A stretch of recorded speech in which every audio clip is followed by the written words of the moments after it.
breaking news in the AFC North. What? The Bengals are trading for the other Joe Cool. Joe Flacco. Back and I'm causing a stir.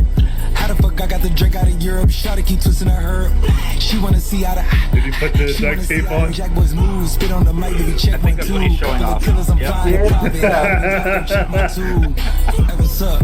What's up? That cost me $7 They wonder why on I don't fuck with PayPal. niggas. Remember when they won't fuck with niggas? I changed the city from what I know. I'm trying to bring a granny to the moon. Boy is so cool. Poverty-ass franchise. Ready to go. Joe Cool is back, ladies and gentlemen. Joe Cool Senior. Ladies and gentlemen, we're kicking it old school this week. We are kicking it old school. Until he gets sacked in the first play of the game and breaks his leg because the O-line sucks. Listen. If it gets that, I'm going to the game, as is Gorlami. So if it gets that bad, all right, I have a backup plan. It's underneath. Oh. I have Is a that backup the same plan. bag you got from the hardware store? Yeah. The bags that were in the image, yes, Yeah. it is. All right, Yeah, ladies and right, gentlemen, Zach, wrong I actually kind of like doing this. Is actually kind of nice. Ladies and gentlemen, welcome. You can barely see my face. Ladies and gentlemen, welcome to Read Camera. What the fuck? Whatever. Ladies and gentlemen, welcome was to the that joke Football stupid? Stooges. It was very stupid, as are we. Welcome to the Football Stooges, the weekly YouTube podcast where we cover football in the stupidest way you can imagine. I've already made the joke twice. Yeah. Anyway, this is stupid is what it is. Yeah, this is the show where we break down the former Right. week of football and give our predictions for the next week. If you're new to the show, welcome. If you're a returning member, sorry that last week's episode was delayed. It got not copyright striked, but the other one, like copyright claim. What? So it was weird. But anyway, I submitted a claim to it. It seems it's still either pending or won, but the video's up now. I've included a small legal description that we don't own any of the videos. They're on the YouTube for the NFL. It's on the YouTube for the NFL, which is a fair use. It is open to the public. Anyone with internet access in the world can access the NFL on YouTube. And we're not guess just it's like playing it and not adding audio anything to now. it. We are the literally audio's commenting on off. the game. The audio's off. It's in the background. If it's a problem, we'll get rid of it and go back and just look at stat play pages. some song like that because YouTube bots all over music and shit like that. So I don't know, maybe playing that real Gone shit or something. I don't know. Who knows? Yeah. Anyway, this is your host, Lob City, as always. Hi on Joe Cool once again. Thank you for K-Dub for supplying duct tape. But anyway, I cannot do this alone. So as my compatriots in Stoogery always, there are at least two of us. Now this week we have three. Mamba is still out celebrating the festivities of the Cubs possibly winning. Won't want to jinx it. But anyway, fresh off a heart-breaking loss in the MLB playoffs, it is the one, the only Macedon. This is what you're making me do, Philly. And the Eagles. Yeah, the Eagles are also in a bit of a knife fight right now. The Eagles are Cam Scotto. winning right now, right? They're losing by 3. Yeah. They're in a knife fight with the Giants. Yeah, by Cam 3. Scotto is crazy. I got a whole half left. You're fine. It's not even Scaboo. It's Jackson Dart. Jackson Dart is... Both, yes. Darts throwing darts. You know, it is what it is. Scaboo, okay, one play, but... Anyway, next up, a fellow stooge that I will be seeing in the great state of Wisconsin, Gorlami. Brother, What up? I'll be in the bowl and you will literally be up to my right. Yeah, I want to get tickets early, so that's what you get. But, yep. You'll see me probably in the Jumbotron when they pan over to me. When thank you, urinating tree, for the promo code. Got mine for $250 a pop. We're also not That's ready amazing. for, I think, the pictures we're going to post when we finally meet each other, where I'm a foot taller than you, which is crazy. How tall are you? 6'6". Yeah, he's taller than me, and it was a good couple inches. I was like, damn, Yeah, but you are tall. Yeah, you I'm got 6 8 feet. inches on me. Yeah, that I do. I'm 5'10". No, you Anyway, don't. Shut the last Short fuck. last but certainly not least, ladies and gentlemen, it is not snowing in K-Dub's house anymore. Because winter and snow melts in May. Winter is coming. Snow melts in May. I'm actually checking the. Ladies and gentlemen, we'll talk about it coming up. But the New England Patriots in the Sunday top night. 10. The New England Patriots have shocked the Buffalo Bills in Sunday Night Football, and it was something that KDF was Not only very that- happy about. If you look at the QB ranking index for Curly right now, he has dethroned Jordan Love. Drake May is number 10. He is in the top 10. I mean, We were Damn. talking about it last week. We were wondering what it would have to take to get Drake May into the top 10 list of quarterbacks. Apparently, it was beating number 1. Like Mike Tirico said, to be the best, you got to beat the best. And he fucking did that. He did play well. He He did. did. I do think that it's time to start having the discussion of Drake May and MVP conversations. His stats If he are keeps as playing like that, definitely. his stats are as good as Josh Allen right now. You Josh team- Allen? If the team keeps performing really well, Hey, this is gonna Josh be. I don't know. Allen, I'm not gonna be like biased or anything. Abuka. Well, I mean, that's why Baker Mayfield's top a tier. rookie now. and a wide Josh Allen receiver. dropped 2. He's been playing I great. Don't get me know, wrong, but a but- rookie and a wide receiver is like two like no That's- nos. That's the only thing I could see. Like, that's the only player I could think of that's like playing really high. Or Daniel Jones. You're fucking I'm- right. dude- You're right, but I hate it. I hate that you're right. Powers. Why are I you can't argue right? with that either. I'm sorry, dude. You said Daniel Jones and MVP in the same sentence, and my brain went, yeah. It sounds wrong, but it's right. Fuck. Oh hate- my I hate god. He's out of line, but he's right. Yeah. Yeah, All right. wow, that rum kicking. That rum is kicking in hard. Anyway. What the fuck are you swinging at, you dumb kid? Wrong picture. Anyway. Anyway, let's get right into it. We're going to start with the fuckers. one and the only crossover grid. All right. What Wow. we got here? Oh, wait, no. So 1,000-yard rush season as a Niner. It could be a lot of running backs. Let's just do Frank. Frank Gore's Frank kind Gore. of an easy pick. I'm trying to think of anyone else, but I can't really. Yeah. Brian Westbrook. Is it IAN? He was a Niner. It's Brian, and then do RESTB. Yep, that one. Okay. 1,000-yard He was a receiving 49er. season and a 1,000-yard rushing season. Someone that's a really good combo. Christian McCaffrey's an easy pick. Maybe Marcus Allen. That's Yeah, no, that would Debo would not. Nope. I almost said Debo. It's like, oh wait, no. I mean, you could try it. No. Right. I mean, did Walter Payton? Old. Nope. I don't know if he was a dual threat. Yeah. Emmitt Smith. No. Darren Sproles would not. What? Darren Sproles? I was gonna say LT. Could be LT. Darren Sproles. No. Ryan Grant? Damian. Yeah, Yeah. it is. Dude Tomlinson. He equals TOM. Dyslexic See, actually, there you Nope. go. Okay. Okay, well, Yeah. Grant. This is actually a tough Who one. Grant? Who Grant? Ryan Grant. Ryan? Yep. The fuck you spelling? Which year? 07 to 2012, I think it was. Nope. Nope. Damn. Oh,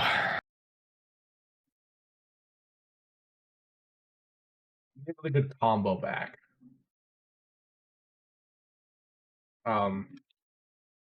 I was gonna say Frank Gore, but no. Not even Alvin Kamara? what about Marshall Falk?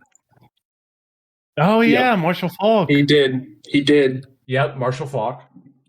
Okay, teaming to Matthew Stafford, that was Okay. a really good rusher. 1,000-yard rushing season. Gurley? Didn't Gurley have 1,000 yards this one good year? Well, he was not a teammate with Stafford though. I don't think so. Yeah, wait. Yeah. You're right.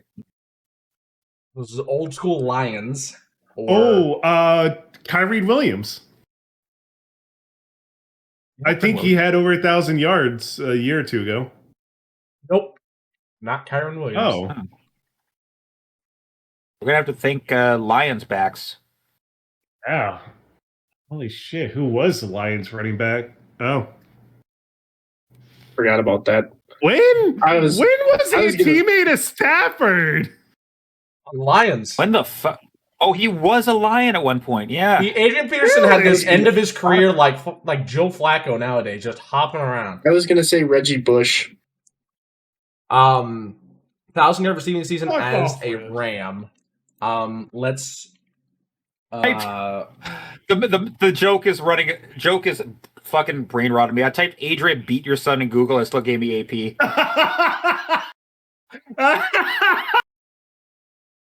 Oh, come on, Phil. God damn it. And Detroit Lions 2020. So yeah, about the year before Stafford got traded. I'm I'm trying to think of the Rams Super Bowl. They had a good Forgot they receiver. won it. I can't remember his name. Kurt Warner. Torrey Holt? Yes.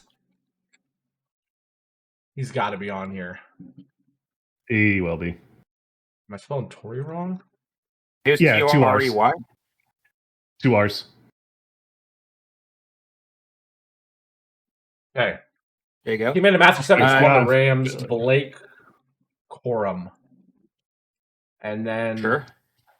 I'm going to say. Teammate of Kittle. You check. Kyle, Yeah. no, teammate of George Kittle. No. Use. 1,000-yard receiving season. That's teammate George Kittle. We could do Debo Samuel. I think we could also do. Who's that? Who's that cold ass white boy that plays for him right now? Their Ricky main Pearsall? receiver, Ricky Pearsall, maybe. He was a rookie last year. Yeah, he had not had 1,000 yard receiving yet. You're spelling Pearsall wrong. Yeah, Okay. I can. We've established this. Lob can't spell. I think it's two It's two E's E's for and Debo. Dude, he spelled Debo wrong. No, It's a proper like, noun. for Yeah. Debo, I can And understand for this one- it's kind of confusing. For this one, Jimmy G. Yeah, there he is. That's the now we most. need to- It looks like most picked. Damn. Yeah. A Niner. You could have and a also used it Ram. for this one, actually. Frank Gore? Was he ever a Niners Ram? and- No, I don't think he was a Ram. No. I'm trying to T.O. think was of never a defensive Ram. players. No, T.O. was never a Ram. Wendell Jared Rice Taylor. was never a Ram. Or Tyler. Wendell Tyler. Fuck.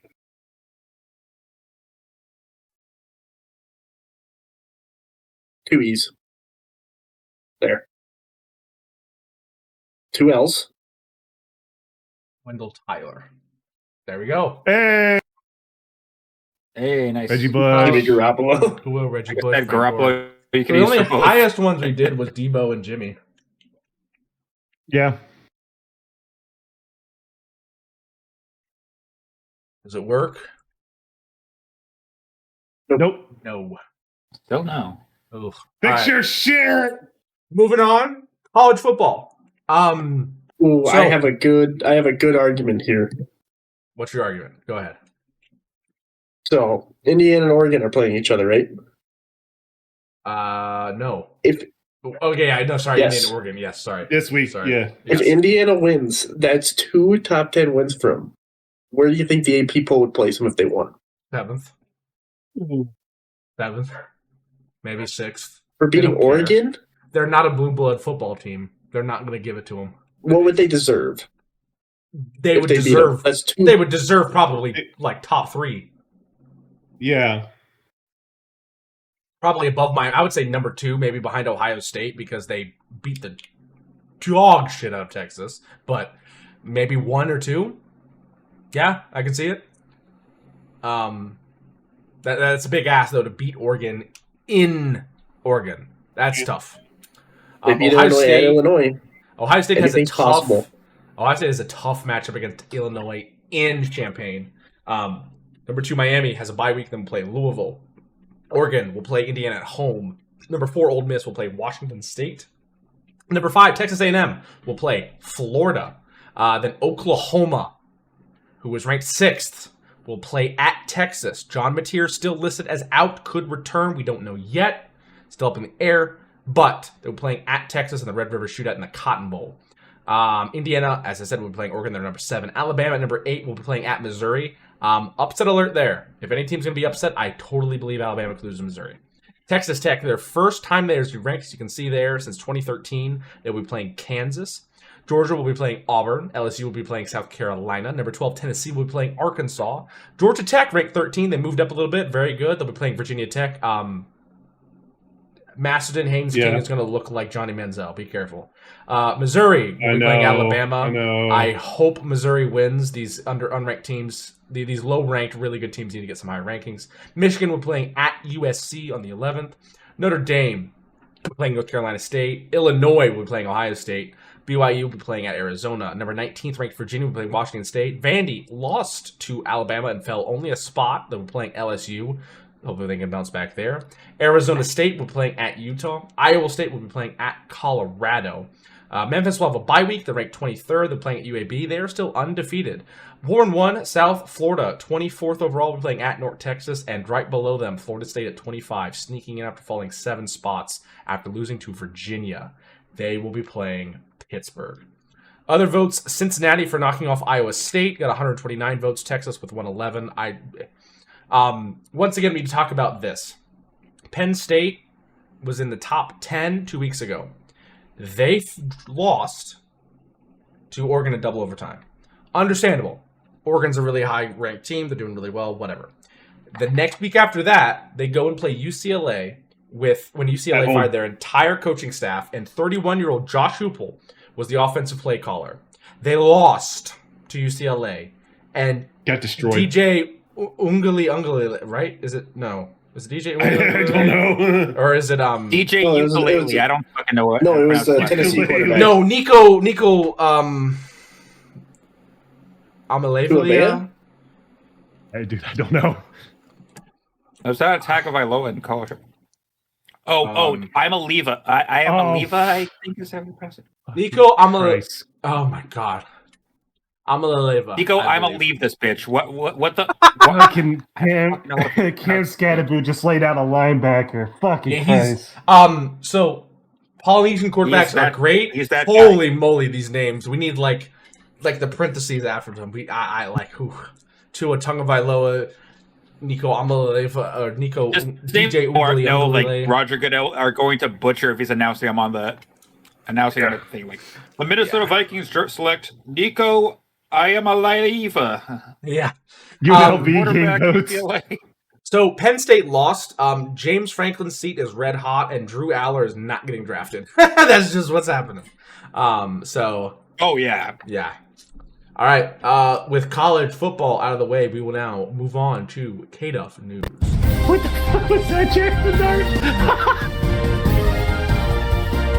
Sorry, watching the game. I don't know what happened there. Same. Sorry. Anyway, all right, starting out with I want to start out with injury news, but of course we have to talk about this fucking thing that happened over the week. I got pee. So there's a guy that works for Fox Sports. I don't know how much longer he's working for Fox Sports after this. Oh boy.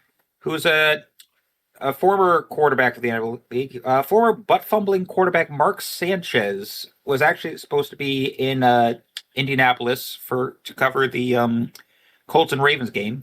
That was instead covered by another former bust in Brady Quinn. Why that is because Saturday nights, there was a report that came out while we're all watching college football that Mark Sanchez was randomly stabbed while he was out in Indianapolis. And while everybody's passing off their condolences and trying to get more info on it, then we have to wait until the next day for info to come out as to what exactly happened.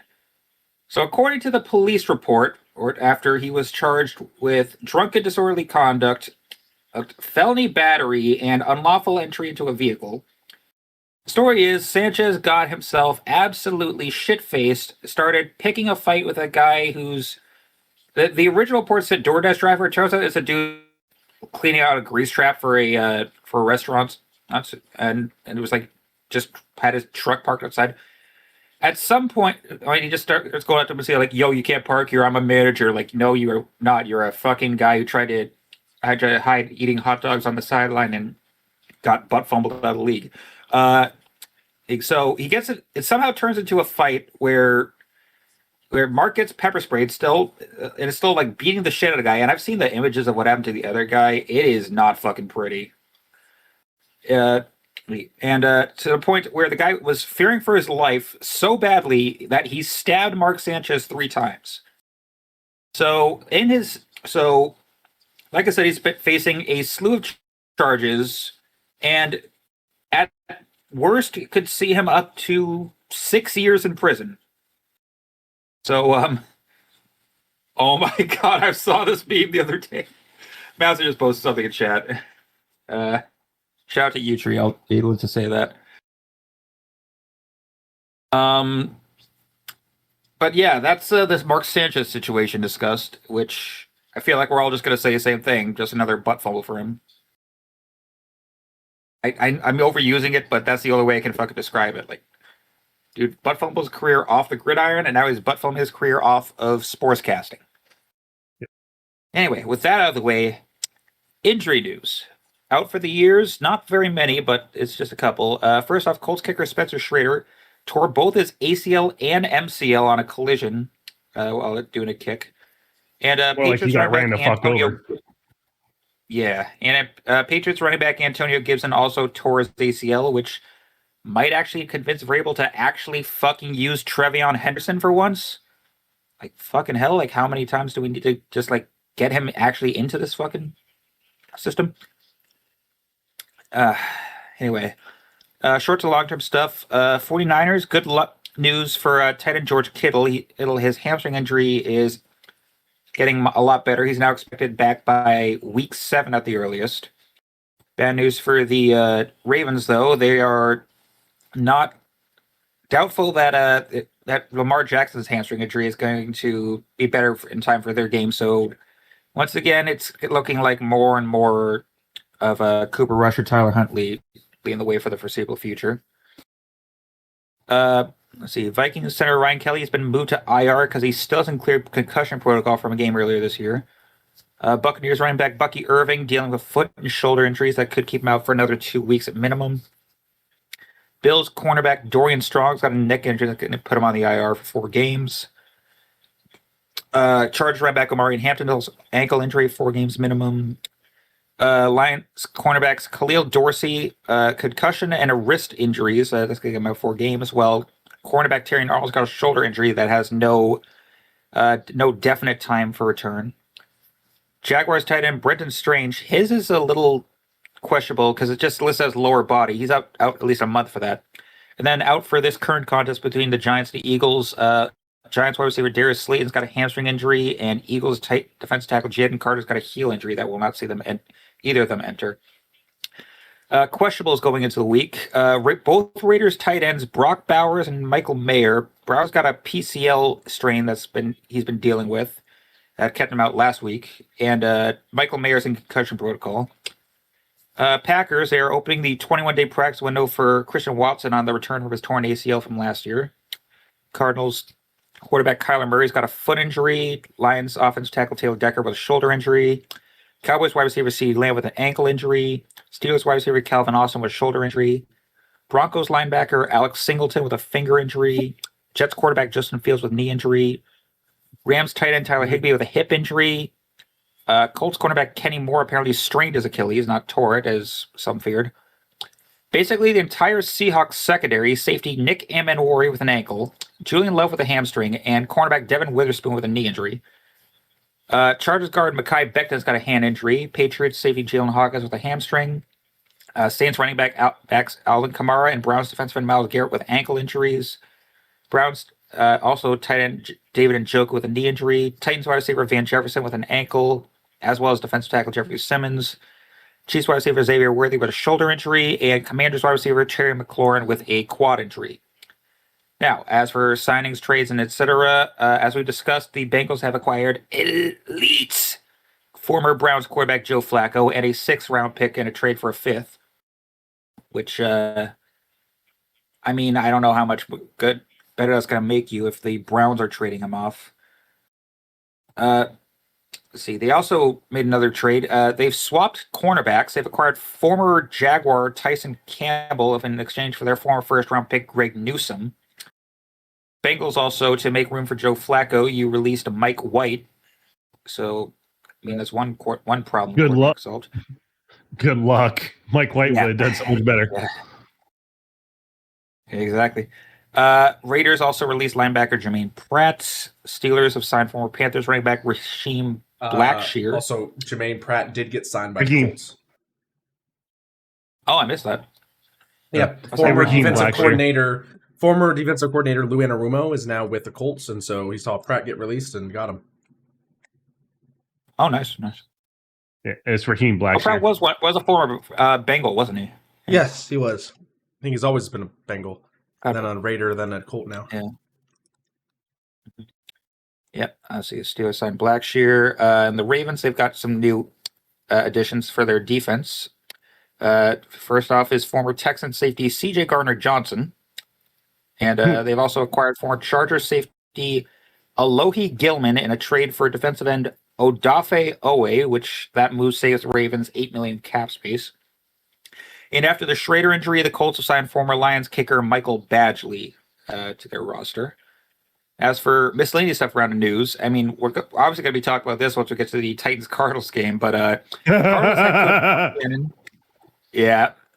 Cardinals head coach Jonathan Gannon has been fined $100,000 for a sideline altercation during their game with the Titans, where after running back Amari DeMercado, 1 week after Adonai Mitchell just did this thing, dropped the ball right before crossing the goal line, which would have negated probably the longest run of his career and the Cardinals season right now for a touchdown, where he was seen on video taken from a fan apparently hitting DeMercado.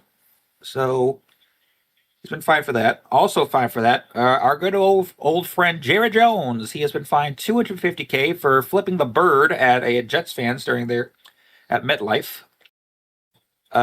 Former Dolphin safety Rashad Jones has been awarded $9.5 million in a fraud lawsuit where his former financial advisor apparently stole $2.6 million from him. And free agent wide receiver Odell Beckham Jr. has accepted a 6-game suspension for a PD violation from last season during his time with the Dolphins.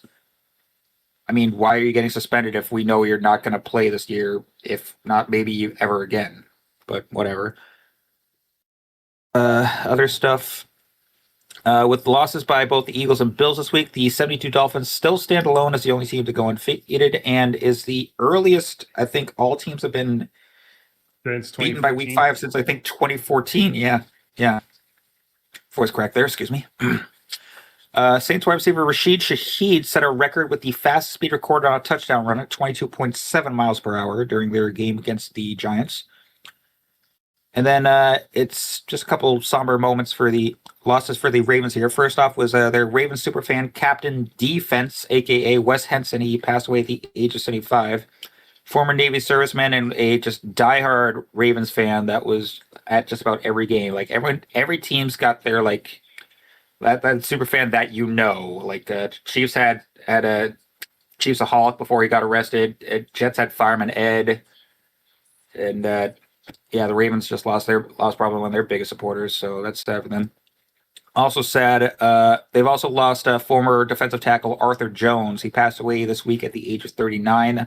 Played 7 years in the league with the Ravens, Colts, and Commanders, finishing his career a one-time Super Bowl champ. Had 170 tackles, 10 sacks, and 2 forced fumbles. He was also the older brother of former Raiders defensive end Chandler Jones and former UFC heavyweight champion John Jones. So rest in peace to both those gentlemen. That's all I got. All right. Thank you very much, as always, Mr. Gaduff. We will now move on to the rest of our scheduled podcast. Starting off, across the pond, if you will. Minnesota Vikings and Cleveland Browns from London, England. London. Kevin O'Connell specialty, barely winning by one possession. Yeah. Wild game, good game, And somehow making though. Dylan Gabriel look good. Gotta love when an international game isn't just the Jaguars like going, where are we? And then fucking up. This was a close game. 4-point game, 21-17. Excuse me. The final score. The Jaguars. The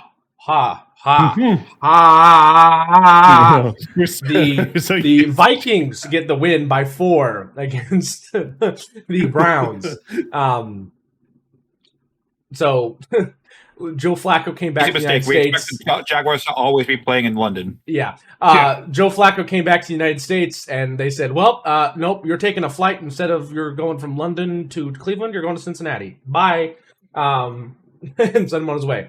On to Cincinnati. Yeah, you're on to Cincinnati. Carson Wentz, 25 for 34 for 236, a touchdown, no picks. Dylan Gabriel played this entire game, 19 for 33 for 190 and 2 touchdowns. Quinton Judkins did very well, though. The main running back, number 10 there. 23 carries, 110 yards. Performed very well in this game. Good spot from there. However, Justin Jefferson went bananas, 7 for 123. Amazing job receiving for him there. I didn't expect it to go this well for the Vikings.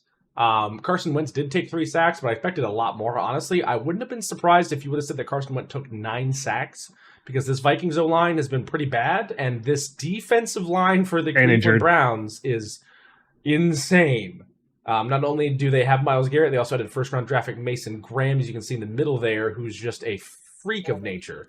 So this defensive line went from scary to almost scariest in the league, but Vikings ran some quicker plays, got the ball out quicker. Carson Wentz was firing on all cylinders, didn't throw a single pick. As you can see, a lot of quick slants there, and they were able to dice this Cleveland defense that outside of the front 4 or 5 tends to be a little lackluster. Any thoughts from you guys about this international game? I was only able to see the end of it. I did see about the kick hitting the wire. That was hearing some stuff about that. Yeah, was that this game? Yes, it is this game. I forgot which quarter it is, but so I've just seen the Eagles fuck. Why is Reed Blankenship still playing when he looks like he's hurt? Oh no, it's someone else. I can't remember which quarter it was, but yeah, it wasn't at the end. I know it wasn't at the end. But yeah, it's a Kevin O'Connell specialty of barely winning by 1 possession. Yeah.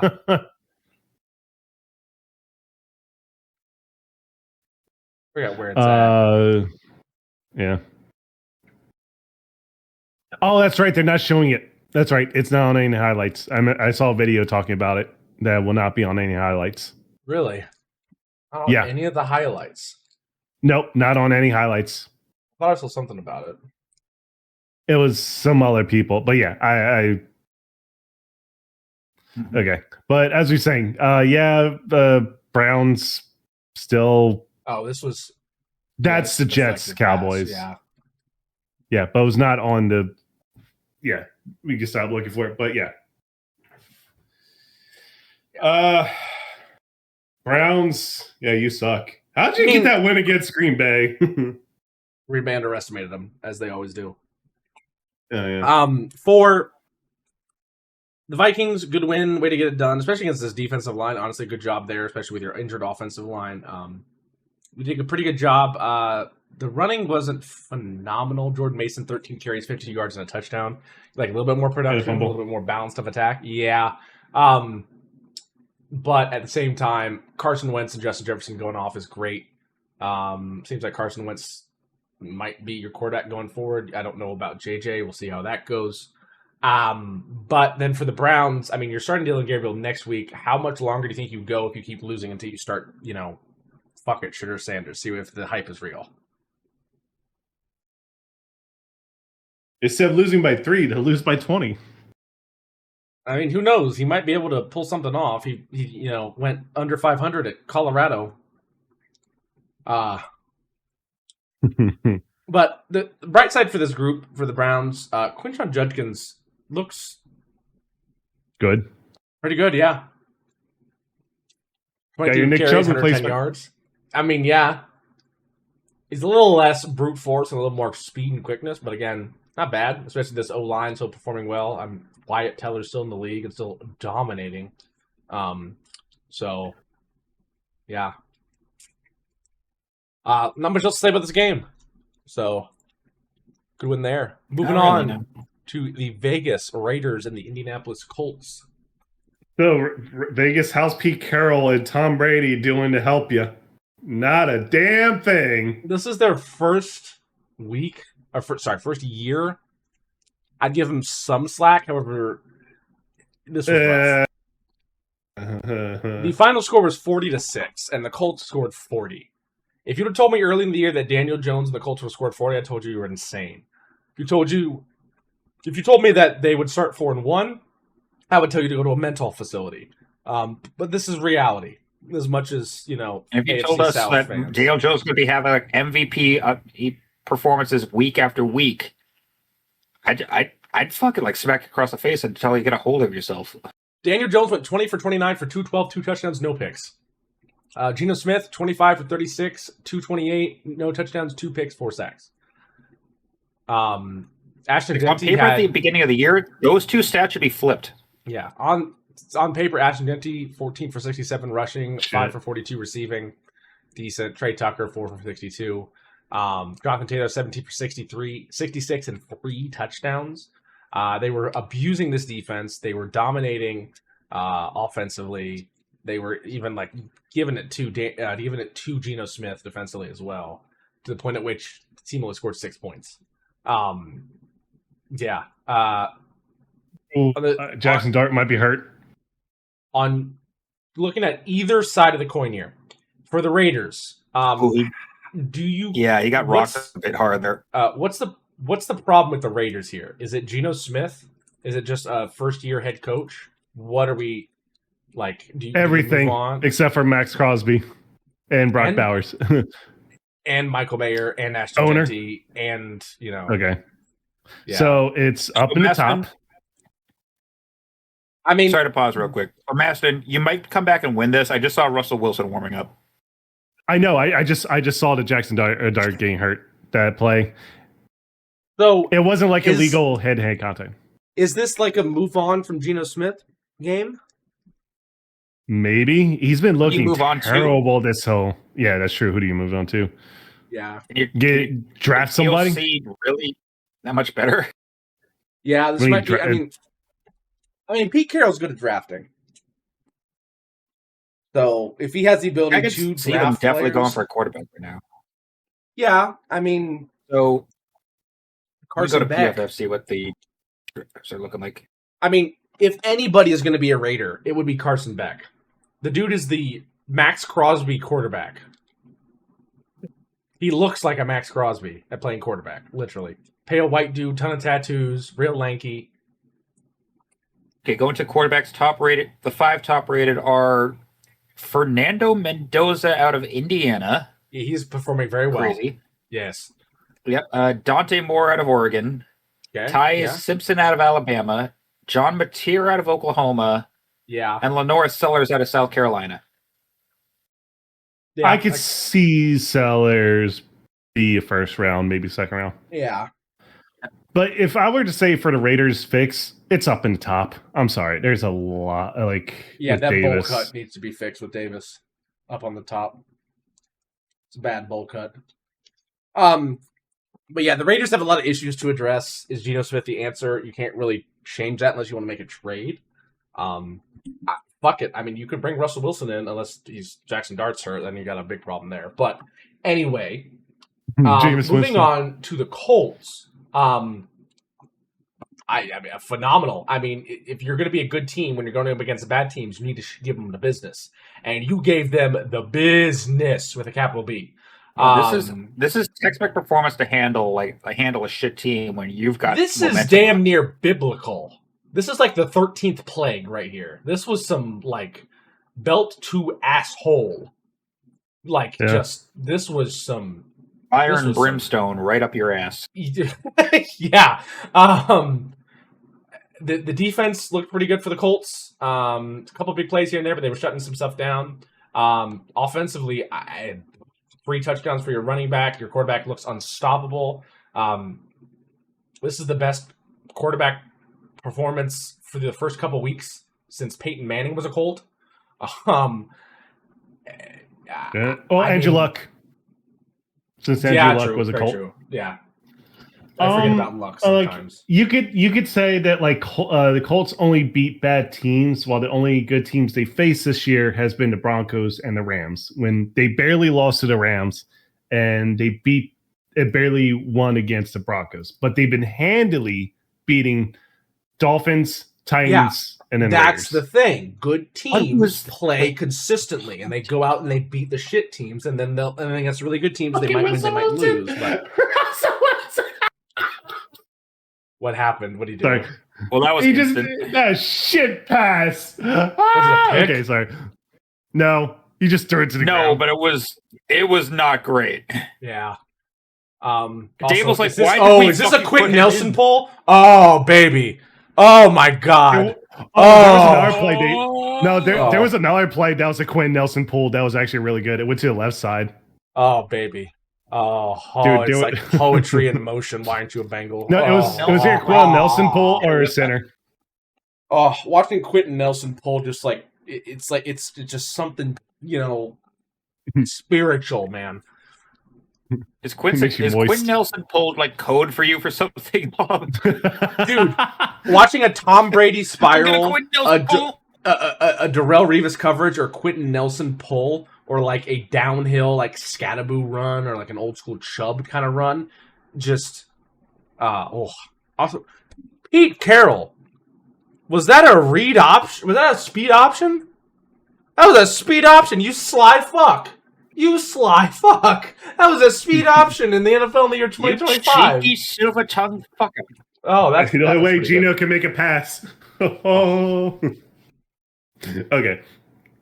And then he gets and no one's blocking. And that's pretty much the rest of the game for the Steelers. I almost said Steelers. The Raiders. The fucking Raiders. God damn it. Holy shit. Okay, so Giants Saints. Yes. This one was a little rough. Very rough. The Saints won 26-14. Not handily, but pretty decent margin of victory. Jackson Dart, 26 for 40 for 202, 2 touchdowns, 2 picks, 1 sack. Scatterbo ran for 15 yards and 15 carries, 59 yards, and also had a fumble. Spencer Rattler didn't look super rattled this game. 21 for 31 for 225 and a touchdown, throwing no picks and taking no sacks. Kind of interesting when you think the Giants have Keon Thibodeau, and then they also drafted where is he? I can't remember his name. Abdul Carter. Abdul Carter. And they also have Brian Burns. Yes. And Sexy Dexy. That front four is pretty dangerous. And yet no sacks on, Spencer Rattler. That's pretty good by both the O-line of the Saints and also on Rattler for being mobile and quick to throw the ball. So good job there. Saints O-line is missing a couple pieces too. And the ones that they have starting for them right now aren't particularly like the best in the league right now. So to do that against that current Giants D-line that's pretty notable. Yeah. I definitely think this was a Giants game where they underrated. They're coming off a victory. They're riding high, doing well, and then they come into this and it's just like, what are we doing? So good victory by the Saints. Way to get things done. Giants, if you want to be a better team, if you're going to try to improve, you need consistency. As we told the Colts, they beat the really bad teams, and against the really good teams, it's, a game that they really do their best in.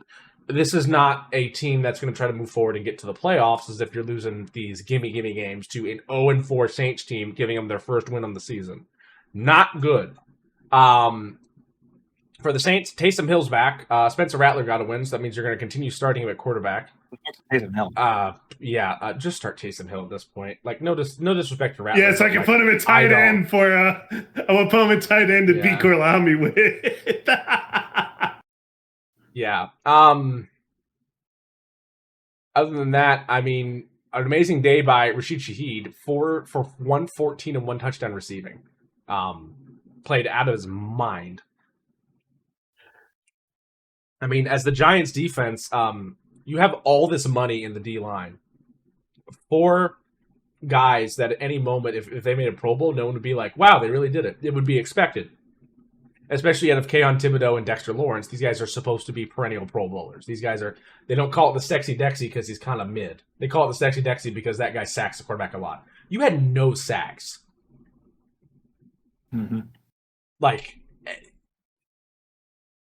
you need to be, like, if they're throwing a bunch of short stuff, press up a little bit, make Rattler sit in that pocket a little bit longer, and win the line of scrimmage battle. Instead, you let this Saints team just dink and dump you like Tom Brady throwing checkdowns and just kill you. You can't do that.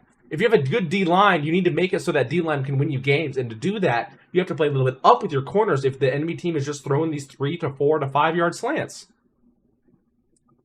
And then offensively, I mean, Dart, you go out and you win one game against the Chargers and you lose one to the Saints, you got to be more consistent. This ain't Ole Miss anymore.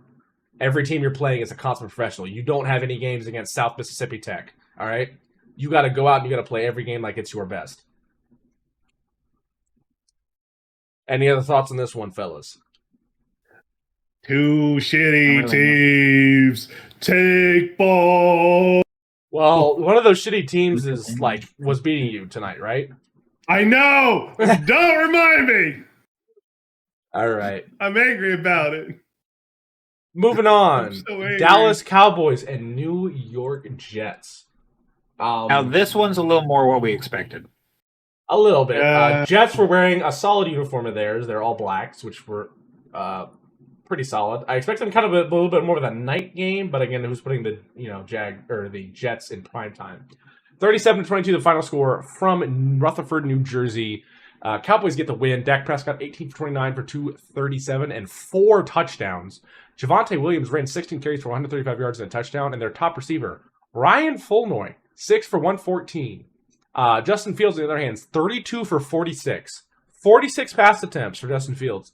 283 yards, 2 touchdowns, no picks, 5 sacks. Other than the 5 sacks, a great day for him. And then Breece Hall, 14 carries, 113 yards. Garrett Wilson, 6 receptions, 71 yards, and a touchdown was the lead receiver. I mean, the Jets stuff's getting somewhat better. I mean, Justin Fields is playing very well. However, your O-line still isn't doing the best against them, especially against a defensive line of the Dallas Cowboys, whose best player now is either Kenny Clark or a aging. Jackson Dart is back in the game. Where is he? Okay. Jadeveon Clowney. So, kind of rough there. But the offense was kind of sputtering to get going, and defensively, you just could not stop Dak Prescott. 4 touchdowns by Dak is a lot. George Pickens seems like a good pickup. He's really slot into that wide receiver 1 role. And when they get CD back, honestly, the Dallas Cowboys might shock some teams. They're not going to be good defensively, but offensively, they look pretty solid, especially when Javonte Williams rushes for 135. Like, golly. So defensively, Jets, an abysmal day. And then offensively, I mean, Fields, as he always does, is just running for his fucking life. It's garbage time touchdowns we got. I mean, even then, like, they were just dominating offensively, the Cowboys were. I know. Well, what I'm saying is that the Jets only had like garbage time touchdowns. That's what their only scores was. So, I mean, this Cowboys team is much worse than it was because of letting go of Micah Parsons and not having CD because of injury. However, they're not horrible. Let's make that very clear. They are not horrible. This team is still very middle of the road with what they have, and they have some star players. CD is still a perennial Pro Bowler. Dak Prescott is playing very good this year. They have some solid tight ends. Their O-line is still very, very good. And now their running backs seem to be performing a lot better than they used to. Javonte Williams had a great game this one. Their defense just has some shortcomings, which, I mean, in this game they were able to cover up a lot of those, but against better teams they're going to struggle. So we'll see how it goes. But good win by the Cowboys here. Tough loss by the Jets, but again, I mean, like, when your defense plays like that, I don't know what you expect.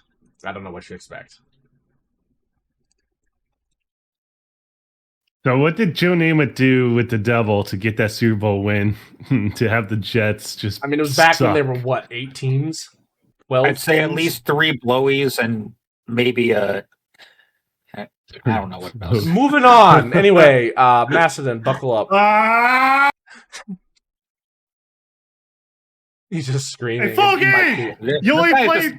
This guy's You only played 3 fucking Guy's quarters. not having a Play a great full fucking game. No. 21-17, the final score. The Denver Broncos get the win in the link, ladies and gentlemen, against the Eagles. Bo Nix, 24 for 39 for 242 and a touchdown, taking 2 sacks. J.K. Dobbins ran the ball 20 carries, 79 yards, and 1 touchdown. Cortland Sutton, 8 receptions, 99 yards. Jalen Hurts, 23 for 38 for 280 and 2 touchdowns. He took 6 sacks. I believe that is the most amount of sacks he has ever taken. Saquon Barkley ran the ball. Taking about that much. He's taken that much before. Saquon Barkley, 6 carries, 30 yards. 6 carries, 30 yards. Moving on to Yes, the receiving. offense coordinator and Dick Sirianni are fucking dumbasses. Yeah, I know. Devontae Smith, 8 receptions, 114 yards. He was the lead receiver. Saquon Barkley, 3 receptions, 58 yards, and a touchdown. So Saquon did have he had 88 receiving, or 88 total all-purpose yards and a touchdown. Don't forget weird that A.J. Brown offense. actually got a really nice defensive block. It just happened to be on Devontae Smith. Yeah. People try to say like he tried to do it on purpose. Like, no, everybody's fucking going towards the ball in the Hail Mary. It happens. Yeah, true. So I mean, look at it this way: it's not the most embarrassing loss they have. It can't be like you went on a short week and are now losing to an even more embarrassing opponent on Thursday Night Football. Shut up! It's not over yet.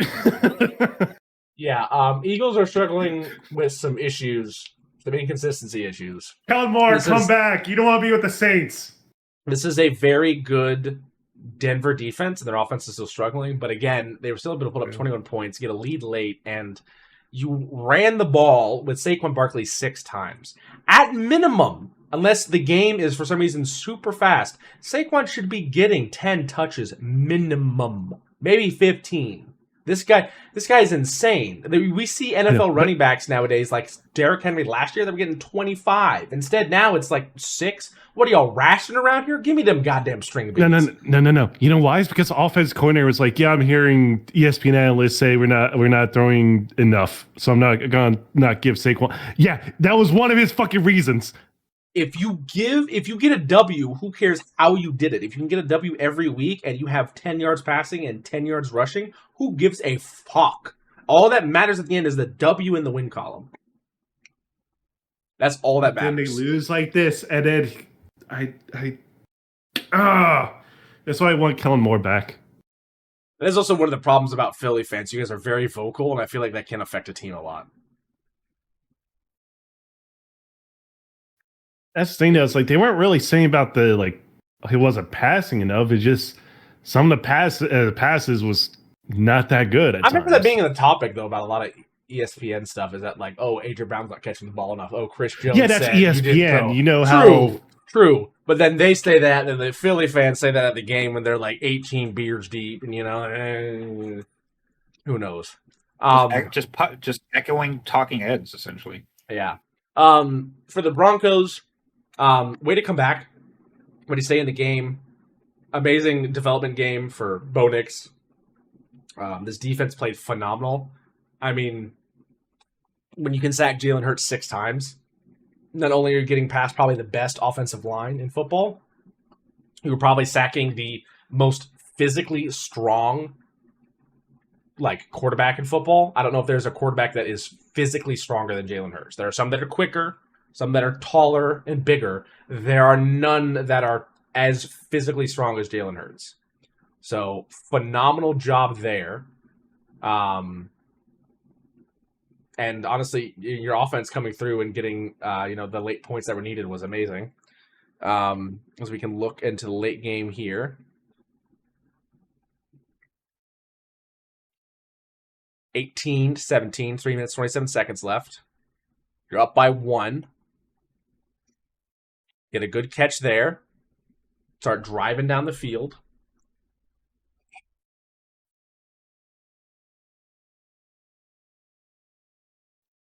Ready to get a pass across the center there, 2nd and 14. You move forward.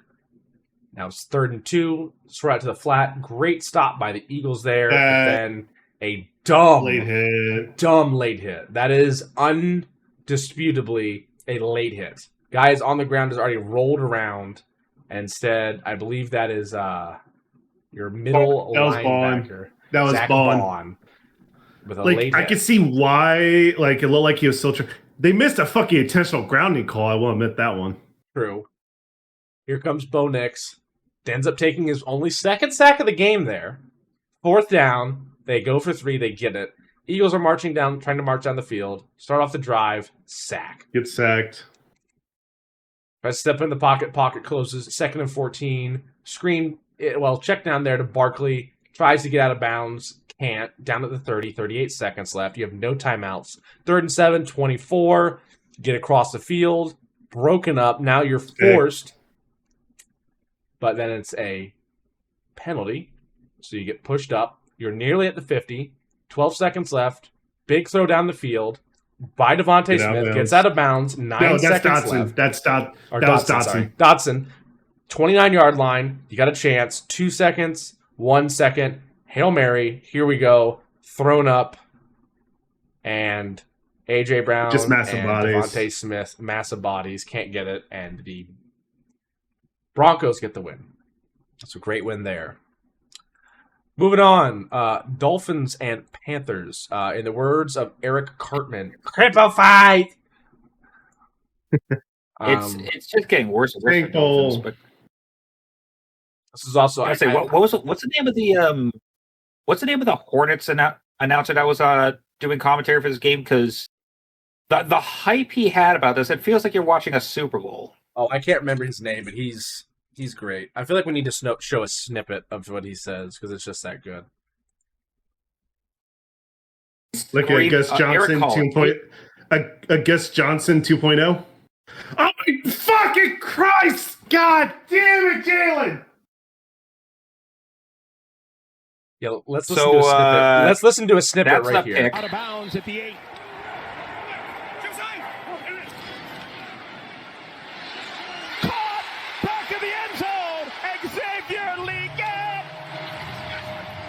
The hype there is phenomenal. Love it. Phenomenal pass and catch It's like that. Michael Cole covering WrestleMania. Yeah. 24-27, the final score. The Panthers going to win at home by 3. For the Dolphins, Tua Tagovailoa, 27 for 36 for 253 and 3 touchdowns, taking 3 sacks. Oh, that's a pick fucking 6. Oh, no, it's not. Devon Achane, 10 carries, 16 yards. 10 carries, 16 yards. That is a 1.6-yard average per carry. Jalen Waddle, 6 receptions, 110 yards and a touchdown. Darren Waller, yes, that Darren Waller, 5 for 78 and a touchdown. And Devon Achane, 6 for 30 and a touchdown. For the Panthers, Bryce Young, a 19 for 30, still under 50% completion percentage. 198 yards, 2 touchdowns, 1 pick, 3 sacks. Rico Dwaddle, 23 carries, 206 yards. Yeah. And a touchdown. I don't even think the Panthers had 206 yards. And 6 yards. Last year. That shit is ridiculous. Rico Dwaddle needs to be checked for Dwaddle. I don't care what his name is. He needs to be checked for anything. At this point, it seems like getting that many rushing yards, you got to have a gun in your sock that you're just hiding, waiting for someone to get close, and you just pointing at him. Let me get more yards. Like at that, no, he's got that dog in him. How do you get at 206 yards rushing in the NFL? That's insane. Taratia McMillan, their lead receiver, rookie out of Arizona, 6 for 73. Great job there. And Xavier Legette, 2 receptions, 31 yards, and a touchdown, as you saw there. Great performance there by the Panthers. It seems like they're just a better team than the Dolphins right now. They got a little bit more personnel. Dottle is just insane. Damn. This was his Walter Payton moment. Let's see how far it can continue. I definitely need to see a little bit more consistency out of Bryce Young. The completion percentage is not great. He's not throwing a ton of picks, but it's also not the best. Some better decision making needs to be made there. But he's getting there. There's improvement. It's not a downward. Here's spiral. what the Panthers need to do is not have any passing plays in the first quarter. Then once the second quarter starts, let Bryce Young throw passes because he sucks in the first quarter, but then the rest of the game he does well. Yeah. For the Dolphins, I mean, honestly, you're fucked. I mean, if you guys were thinking, if you guys were Dolphins fans, first of all, my condolences. Second of all, do you think there's anything in this season at 1-4 now? Do you just blow it up? Oh, yeah. I'm sorry. I'm waiting for Mike McDaniel to be the first one to be fired. Either him or Callahan. Mike McDaniel gets fired. You're probably going to trade away Tonga Vailoa. You'll probably keep Akane and Gordon. You'll trade away Waller. Waddle. I don't know if you can trade away. Waller might just go back into retirement and you'll keep Waller. I mean, you might probably just keep Alec Ingold for consistency's sake. You have Minka Fitzpatrick. Minka Fitzpatrick and Rasul Douglas. You probably want to get rid of. You also have Bradley Chubb and Matthew Judon, Chop Robinson. What is this retirement home? Listen to this Miami defense. Minka Fitzpatrick, Rasul Douglas, Jack Jones, Benito Jones, Bradley Chubb, Matthew Judon, Jordan Phillips, Kenneth Grant, Elijah Campbell, Chop Robinson. Old names. This isn't the Arizona Cardinals. This also isn't the... Mostly Chop Robinson, the young kid.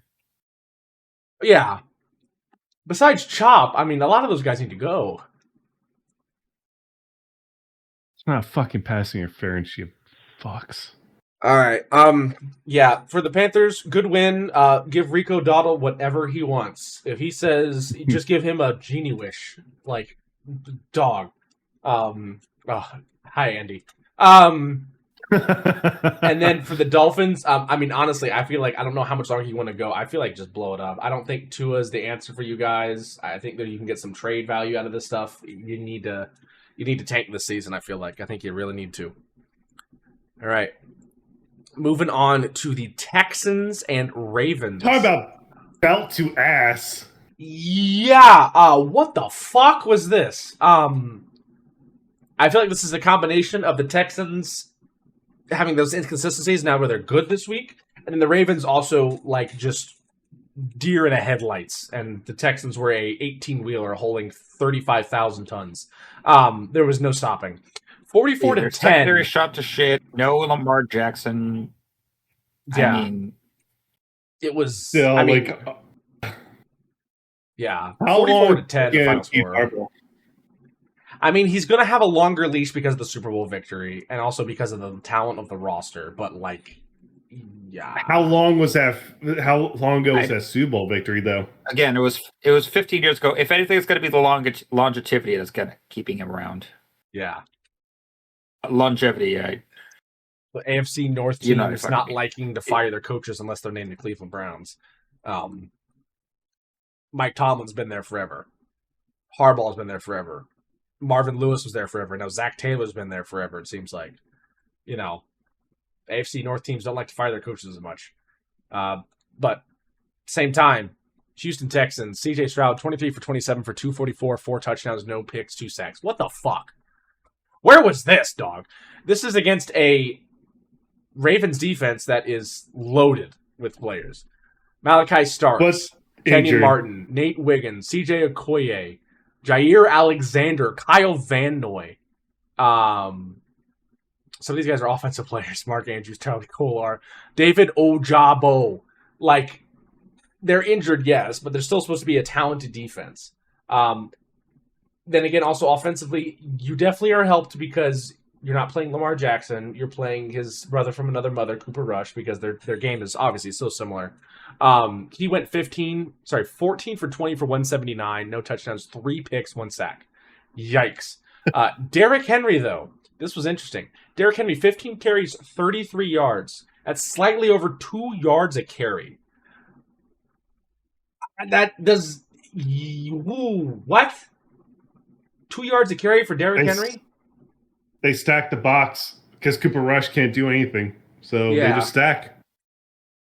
Yeah, a little rough. Lead receivers, Zay Flowers, 5 for 72. Rough times.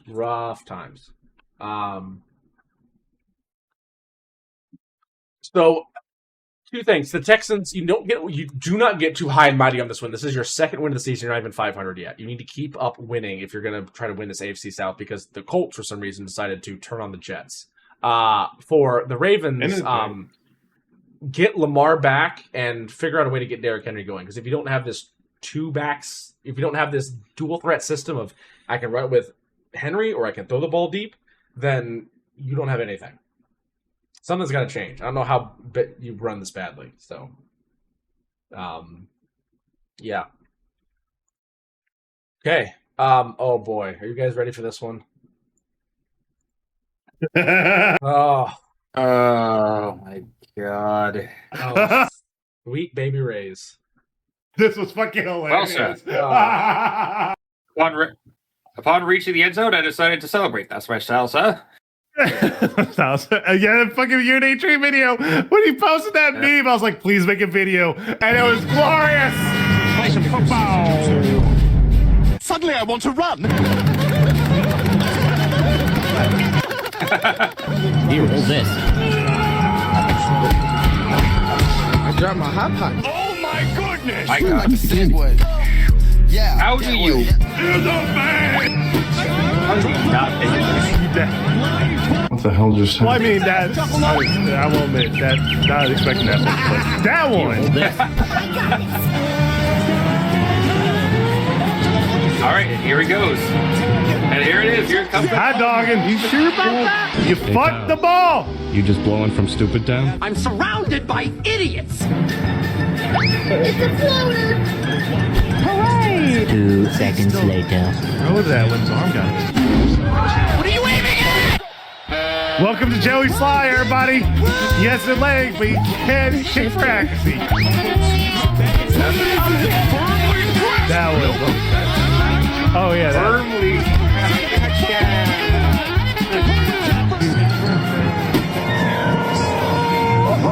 Running hurts. I'm a bird. Wow. And that's Titans Cardinals next game. Yeah, that's all we had to show. That was Yeah. fucking hilarious. Also, we will talk about, real quick, this. I woke up this morning and didn't feel great about it, honestly. And so in the team meeting, I addressed Because you had to it. pay I $100,000. apologized to Omari, apologized to the team. And I just told him I kind of let the moment of what happened get the better of me there. Obviously, like I try to be emotionally stable and calm because my job is to solve problems when during a game.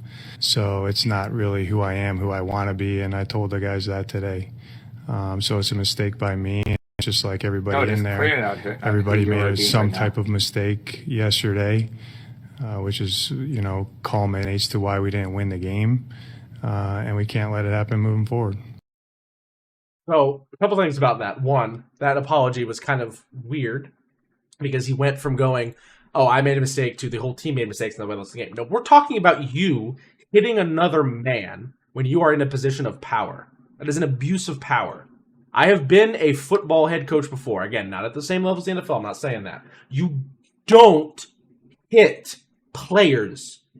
Your boss, when you're at work, doesn't punch you.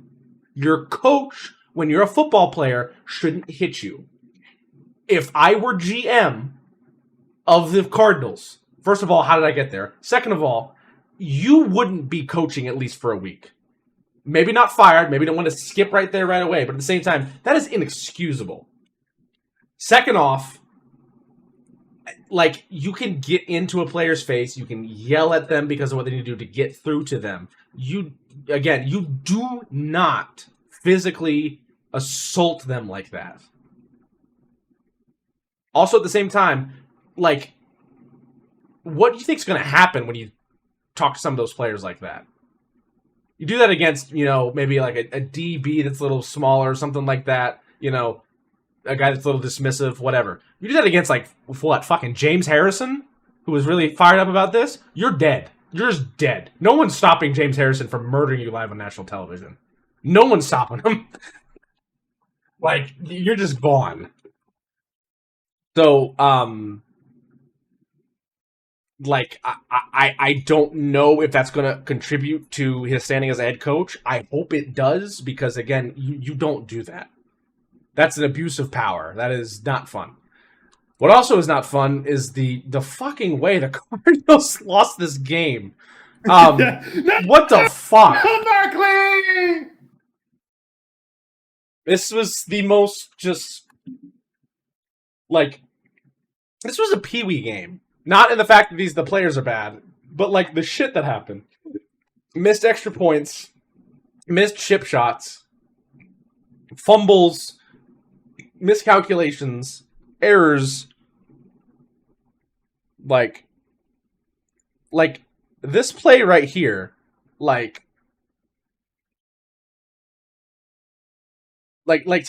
a look at this. Snapped, you have your right guard saying that there's too many men on the field, and he stands up. Your center thinks that's the right opportunity to snap, so he snaps it. Kyler Murray isn't even fucking looking at the football. He's thinking about his cod Katie. And wham! He gets hit so hard in the head, his neck jerk backs. He can't get to the ball.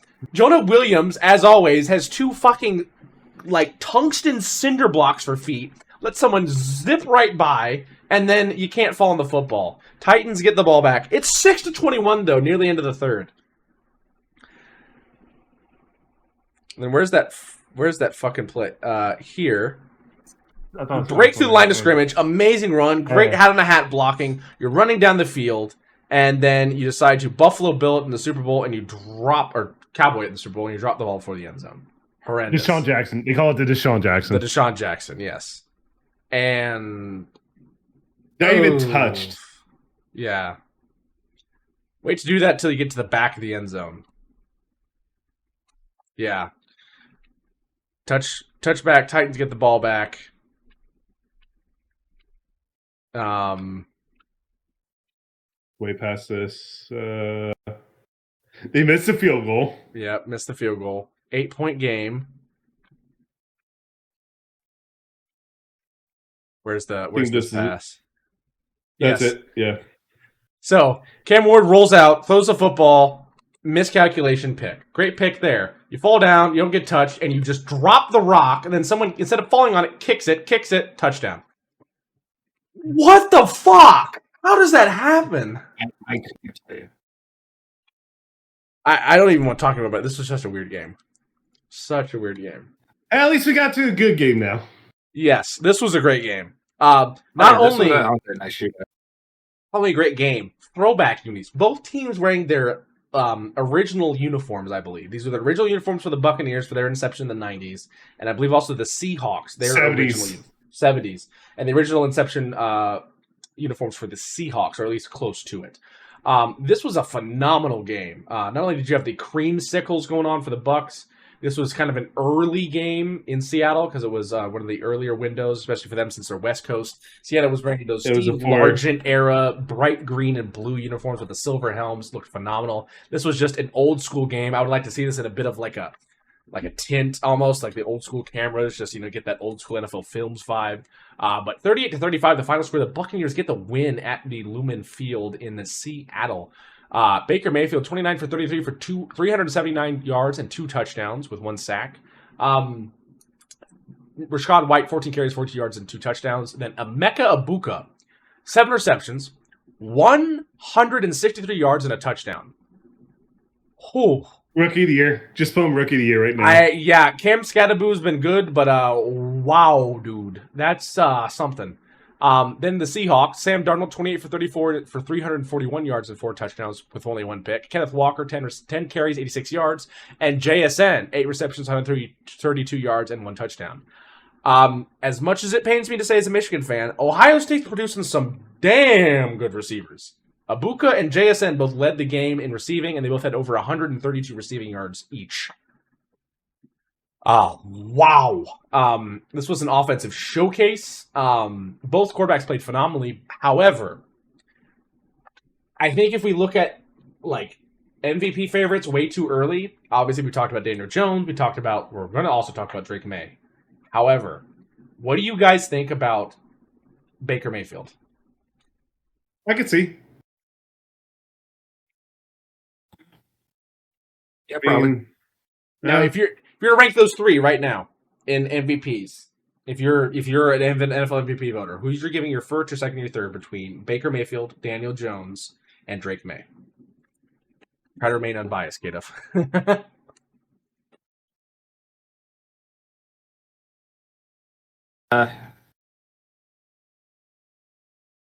Fuck, I don't know. It's a toss-up between Baker and Daniel Jones right now.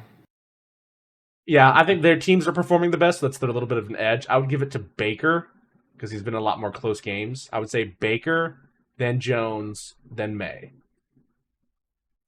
I think it's not that far between Maye and Jones either. Yeah, and then also I think Josh Allen's, again, we're kind of discounting it because Josh Allen lost to Maye this week, but Josh Allen's still in there as well. Well, he already won it last year too, I guess. There could be some voter fatigue, very true. Sam Darnold also is performing very well. He's 3-2 though, so we don't know if that's going to last, but we'll see. But again, both of these teams, I wouldn't be surprised if either of these teams, honestly, wouldn't be surprised if both of these teams showed up in the NFC, championship game. So it could happen. Yeah. That was a bad. Yeah, that was Jalen Milroe. Rookie out of Alabama, Jalen Milroe. So I don't know if that's going to happen a ton. Kind of tough when you sub in a quarterback and the opposing team knows, oh yeah, they're running the football now with him. So, yeah. I would say the only, I don't know if it's going to be bad play, but the only mistake was the last play when Darnold's interception. Partly he was getting pressured, he got hit, and that throw hit a lineman helmet and it deflected for an interception. That's the only bad play you would say, but there was a lot going on there. Yep. I think it was no, not that one. They get the lead here with a touchdown. Here come the Buccaneers. Emeka Buka downfield from the 50. They get down to the red zone at the 11-yard line. 2nd and 1. Baker rolling. Comes out left. Throws a strike to the end zone, and it's caught by number 17, Sterling Shepard. Yep. They go... You're out of the Giants now. Yep. Tie game. There goes Darnold. And he gets pressured. Blitz up the middle. Gets hit. Throws it directly to the defense. And that sets them up. Well, it hit a helmet. It is also true. It hit a helmet, thank God. But sometimes you might just want to take the sack there. You're throwing into double coverage. Instead, the Baker and the Bucks get it with 3 timeouts and 45 seconds remaining in a tie ball game, running the ball down the field. All they need is basically a first down, and they get just about that. Put the ball inside the 20 with a knee. They're just outside the 20 in perfect condition, even at Lumen Field with the wind, to get the one and only Chase McLaughlin in range for a field goal, and he nails it with no clock remaining, and they get the win. Amazing game by both teams. No team should feel bad about how this game went on either side. 2 high-octane offenses going at each other. Any final thoughts on this one, gents? Definitely game of the week. 100%. 100%. And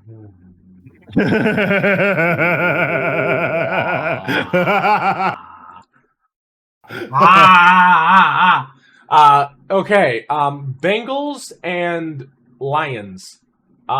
This game was not as close as it shows. It was 37-24 final score. 13-point victory for the Lions. It was much further apart than this. Goff. They felt pity on you, so they let you score in the fourth quarter. Yeah, Jared Goff, 19 for 23 for 258 and 3 touchdowns, 4 sacks. David Montgomery, 18 carries, 65 yards and a touchdown. Gibbs, 12 carries, 54 yards. Allen St. Brown, 8 receptions, 100 yards. Laporta, 5 for 92 and a touchdown. Browning, 26 for 40 for 251 and 3 touchdowns with 3 picks. 2 sacks as well. Browning was their lead rusher, 4 for 31. Jamar Chase, 6 receptions, 110 yards, and 2 touchdowns. Jamar Chase also in this game has more tackles in the season than Micah Parsons. Touchdowns? Oh. Jamar Chase has more tackles than Micah Parsons because of these past few games with Jake Browning. I don't know where the Jake Browning of last year went, where he was coming in for Burrow and destroying the Jags one night, and then all of a sudden you're like, oh, the Vikings are coming up, and he blows them out of the water, say, you never should have fucking cut me. That Browning, I feel like, is just gone, and I don't know where he went. I don't know if it was a Linsanity run, and Browning needs to get ready to learn, Canadian now, but, dog, this was bad. This was really bad.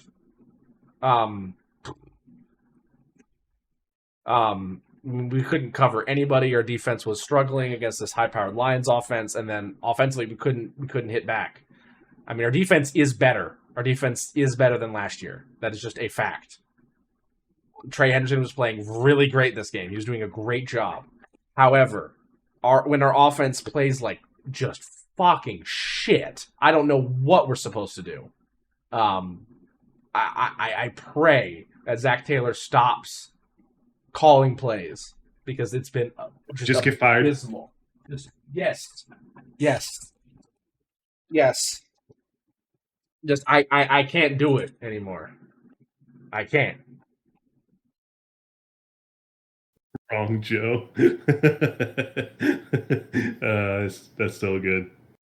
I can't do it. I just. So now we go into next week with a new Joe. His name's Flacco, not Burrow. They do rhyme, which is kind of poetic. Maybe it might be really good. He already beat the Packers once. Can he do it again? We'll see. But your O-line is worse than the Browns, I think. Oh, yeah. None of our O-line. I mean, Orlando Brown should be good, but he's not. Ted Karras should be good, but he's not. I don't know what's going on here. We need coaching changes. We need someone to come in that is a football player coach. We need guys that want to win games, not just this shit, which is just again, hiring a coach out of Nebraska, bad idea.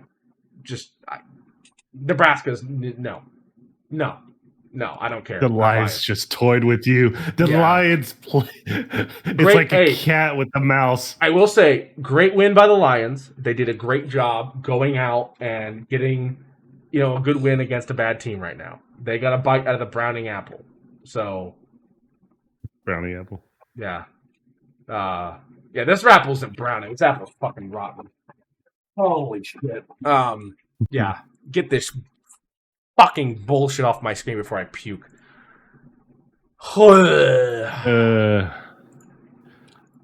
Chargers have some injuries on the line. What'd you say, Kadoff? It was at least a little more watchable. I mean, 27-10, not bad. However, Justin Herbert did take 4 sacks. He went 22 for 29 for 166, a touchdown and a pick. Jaden Daniels 15 for 26 for 231 and a touchdown. The line is being held together like glue and tape. Yeah. It's injured. The Commanders also Jacorzy Merritt, 14 carries, 111 yards, and 2 touchdowns. Deebo Samuel, 8 receptions, 96 yards, and a touchdown. Yeah, what a name and what a game. 14 carries, 111 yards, and 2 touchdowns. Amazing job. Justin Herbert was your lead rusher. I don't think that's what you need to do, especially in a hardball offense. Marion Hampton got hurt. Very true. But again, you still have Hassan Haskins behind him. Like, you still have guys that can run the football. So, the Chargers definitely are struggling with offensive line issues, and that's really hampering down on Herbert. But this is also a good Commanders team. I can't make the NFC playoffs last year. Not only that, the championship game. NFC championship. So, yeah, there's a lot of that. A lot of that going on for the rushing attack for the Commanders was on point, really opened up their offense. And their defense played very well. A lot of great tackles by Sainer still. Great job by their defense to really shut down this offense that is really high-powered behind Herbert. Any thoughts about this one? I think Chargers just get healthy. Like that, I think injuries are really hurting them right now. A lot of these California teams are hurting. San Fran's hurting. Chargers are hurting. Rams, you better like start eating your Wheaties. Something's in this California water that's it's affecting some stuff. So, yeah, be careful. Again, it's still weird to see Keenan Allen as a Charger again. God. Yeah. But hey, great win by the Commanders. Good way to get the job done. Especially, it's really nice to have a balanced attack. JCM, great job on the ground. If you can keep that up, that's going to open so much up for your playmakers. I mean, you guys got some absolute playmakers. Luke McCaffrey, Deebo Samuel.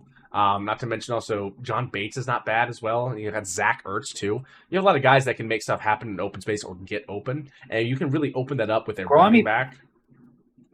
Gorlami posted something earlier today. Here it is.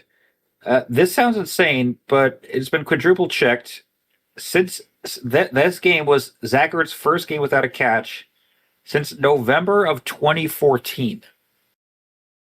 Yep. When he played, not counting injuries. Yeah. Right. His first played game without a catch. Exactly. So, yeah, I mean, the Commanders have really beefed up this roster from last year. They can make a deep run, but the issue is that they lost Daniels for the first couple games. So now 3-2, but not in a bad spot. It's just a decently tough division with the Eagles, unless they lose to the Giants. But then the Giants might be good. So, good win there for the Commanders. Tough loss by the Chargers, but again, you need to get healthy offensively if you're going to do enough stuff. I hate Thursday night games. So that fuck off, as I assume is to the fact that they're doing victory formation with 2 minutes left. They're doing victory formation. I hate Thursday night games. Should not be a fucking thing. All right. Now, Sunday night game, though. I like this one. KDuff is wide awake for this one. KDuff is wide awake for this one. KDuff, why don't you break it down for us then? Yeah. This is where the second win hits me, and its name is Stephon Diggs apparently. Yeah. 23-20 the final score. Buffalo in their all white snow uniforms figured out that snow melts when Maye's around. 22. Fuck. And they need some red accents and they'd be good. But other than that, they're kind of like very bland. If they had some red accents, they'd look good. But since they're just like there's 2 colors with a blue accent, it's kind of like there's lost. a lineman out there that's wearing red shoes. What shoes? They should have given them some red on the shoes, maybe. Maybe if all their accessories were red, so red socks, red shoes, red gloves, maybe, but I don't know. Patriots, Drake Maye, 22 for 30 for 273, no touchdowns, no picks, 4 sacks. Trayvon Henderson, 6 for 24 on the ground. Stephon Diggs, 10 receptions, 146 yards. The touchdowns offensively were scored by Ramondre Stevenson, who still had a fumble. So that was rough. But for the Buffalo Bills, Josh Allen, 22 for 31 for 253, 2 touchdowns and 1 pick with 1 sack. Josh Allen was also the lead rusher. Not what you're used to seeing this year. James Cook has usually been a lot better. They shut him down this game. Cook, 15 carries, 49 yards. Mm-hmm. Was it 3 fumbles? Oh, it's 3 fumbles, 2 losses. Here it is. Once again. Yeah. Now that one I just don't know what it was because in the cases with the Steelers, just kept getting punched out. If that side, it looked like it actually did get a little more. Welcome back. Once again, and of course, we're going to. Hello. Yeah. You couldn't hear me yelling when I kind of blew their ears out for me being pissed off. I can do my segment, and then I gotta get back over there. Oh, what's going on? Okay. I sent a message in the group chat. I got people over right now watching the game. Oh, okay. So we'll get to your segment pretty quick. We'll talk about this game and then just go to it. Yeah. A little out of sync, but yeah, we gotta do what we gotta do. I got people coming over because I'm driving up to Wisconsin tomorrow morning. You're driving? I thought you were flying. Oh no, I'm driving. I think anyone from the Midwest is flying somewhere 2 states away. That is a Midwest thing. Yes. So in retrospect for this game, we have to make a plan. Yeah. In retrospect for this game, also I'm thinking. Well, I don't know what we're gonna do. We'll talk about it later. But yeah, Michigan plays at noon, but then we also have the stadium tour at 4:30. So whatever. Anyway, for either side, for the Patriots, defense played amazing. Gonzalez looked like a lockdown corner that you drafted him to be. Your defensive line looked solid, and then offensively, Drake Maye's MVP caliber and Stephon Diggs has just come out of nowhere. Maybe you need to play the Bills every week so we can have a revenge game. Mm-hmm. Yeah, bring a random Bills fan that just heckles out of before we move on. game. There's just one. There's one play I love, like right towards the end. Thing. Fast forward to about 2:18 left in the fourth quarter. Because I feel like that's just the statement that was like the ice. So Bills kick a field goal. But long story short, that there is a. Yep, and game, and they tied up. But 20. this is where I feel like. This is where the real nail in the coffin is, because watch this here. Daquan Jones has him dead to rights, still gets it off, And it's Tip arms and it gets a, it first down. gets it to the receiver. Oh my Now, god! watch this. His knees are buckling as he's still throwing the ball, and he still is able to get that off. He's got Beers beers are my That's What the fuck? These up, bears guys. are fucking talking to me. They're saying, Drake May. Drake May. yeah. Oh, that's straight gin. Brr. Okay. Dude, I'm really fucking drunk right now. I will love not seeing that lie. every time.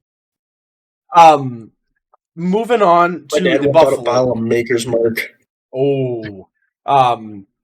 Moving over to the Buffalo Bills. Rough. You can't come out against a team that is struggling somewhat of the season, even though the Patriots are improving. They still have some very big issues with their team.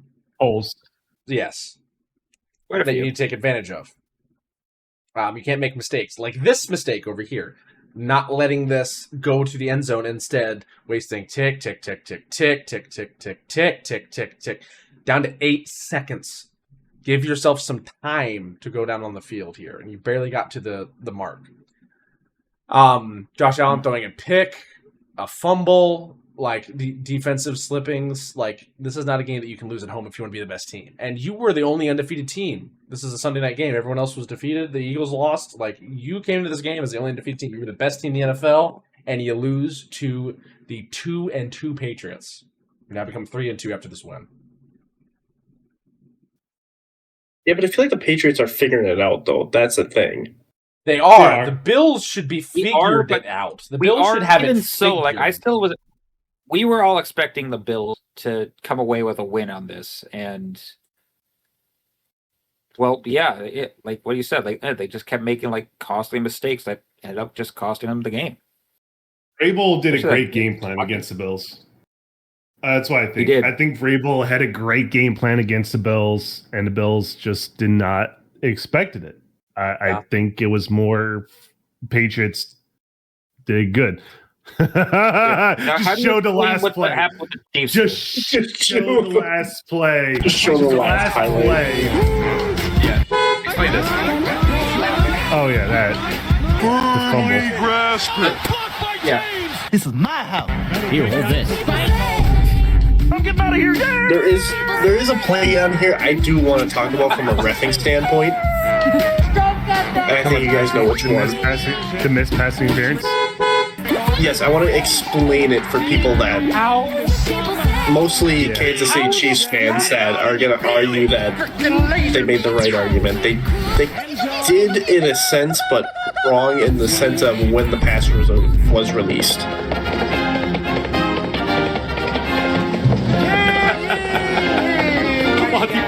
Wall out. Yeah.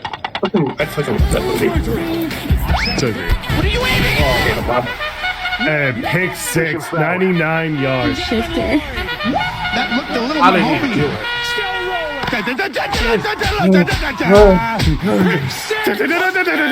Wait a minute.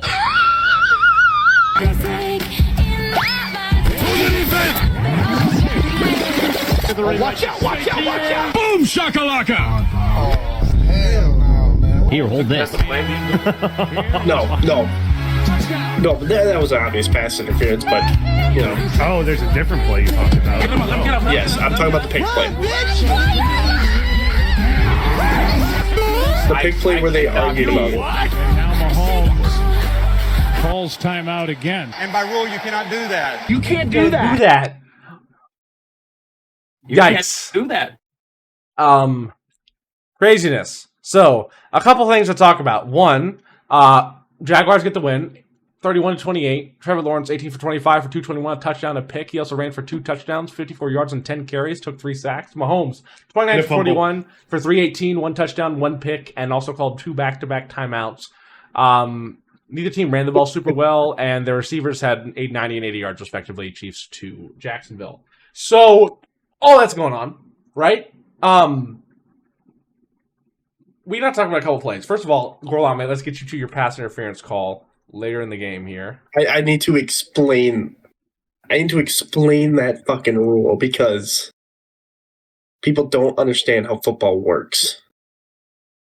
Do you know what time? Like what quarter? It'd be Chiefs on the goal line, about the 2-yard line. This one, right?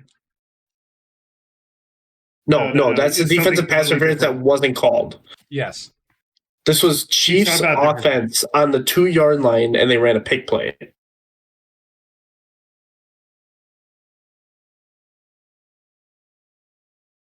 Yep, that one right here. Okay, so go back. I think they might show it. They might show it from the side. So there's Juju. I remember this play. So he comes in, runs a pick play. He's within the 1-yard line, which, in terms of enforcement contact, is legal while the quarterback still has the ball. Now, if you keep going, he's there, and he's boxing out, and the ball is in the air at about right there. Yeah, so ball's in the air. He's still boxing him out. He's blocking that receiver or that corner from trying to make a play anywhere. That is textbook. Because the ball is in the air, that 1-yard line is negated. So when that ref threw the flag there and they were arguing about it, they're saying he's allowed to make contact. Yes, he's allowed to make contact while Mahomes still has the ball. Yep. But as soon as Mahomes throws the ball and he's still making contact, which he is, he's doing a basketball box out like he's goddamn Michael Jordan in the goddamn NBA Finals. Yeah. Dennis Rodman. Like you can't do that shit anymore. Like as soon as the ball's in the air, you have to let that guy go. Yep. But he's still there making contact with him. It is like that ref had the right call, but because they kept arguing, and like here's the thing I hate. I wish that like players would argue, like make a case after the refs have their meeting. But it's like right within, like, the refs are meeting to discuss exactly what you're arguing for. Like, do yourself a favor and just shut the fuck up. Because if anything, you are creating animosity for yourself. Like, I get that you're like at the NFL level and you think you know all the rules, but at the same time, you did a pass interference, like textbook pass interference. Like, by rule, you're allowed to make that contact, but as soon as the ball is released and that ball's in the air, if Juju is still making contact with that corner, it is pass interference by definition. And it is a correct flag. About that. Like, I get it. Like, you're trying to justify that it's legal. It is legal until the ball is floating magically into the air to Travis Kelce and Taylor Swift talking about his penis. But, you know, it is not legal as soon as the ball's in the air. He cannot be making contact still. We'll quickly talk about one of the weirdest plays that I've seen in a while. One of the funniest plays. Yeah. This was Trevor Lawrence just tripping on the turf monster twice. No. The guard. His guard. The guard tripped him. His guard tripped him. He tries to get up, falls again, and then Chris Jones. Look right there, guys. Look Chris Jones right is at just standing there, like Jones. thinking that is now dead because he's been tackled or something. But no, legends still state that Chris Jones is still sitting here in Jacksonville waiting for someone to tackle Trevor Lawrence. Yeah, he is. Yeah. And then he just watches. Best DT in the league there. And then to top it all off, you're in a position where, hey, you left Mahomes a decent bit of time, right? Yep. Somehow Trevor Lawrence gets in, scores. It's also his birthday. First quarterback to win a Monday Night Football game on his birthday. 10 seconds left in the fourth quarter. 2nd and 10. Get the ball back. Miscommunication. Receiver in the shoulder pad. Literally hits him in the misses shoulder Hollywood pads. Brown and throws the triple control. Yeah. Oh, fuck. Take a penalty for illegal procedure, and then Mahomes has to moonball. And to be quite honest with you, getting it that far is impressive, but at the same time, it's not going to be accurate, and there's not much you can do. Liam Cohen knocks off the juggernaut Kansas City Chiefs, and they get the win. Somehow Jacksonville has the same record as the Colts, with the Colts leading the AFC South. Who had this on the bingo board? Who had this on the bingo board? Who the fuck said it? No one. I also want to know, how does Mahomes' helmet fucking stay on? All right. Have you seen his chin strap length? Let me Like, it is leave because loose. fuck Sirianni. Fucking piece Yeah. of shit. Twice in 1 week. The Giants get the win against the Eagles on Thursday Night Football. Yeah, just when you thought it could get more embarrassing than a loss to the Broncos. Jalen Hurts. Fucking football. Jalen Hurts, 24 for 33 for 283, 1 touchdown, 1 pick, 3 sacks. Saquon Barkley, 12 for 58 rushing. Dallas Goedert, 9 for 110 was the lead receiver. It has Dart, not been a good day to be a Philly sports fan.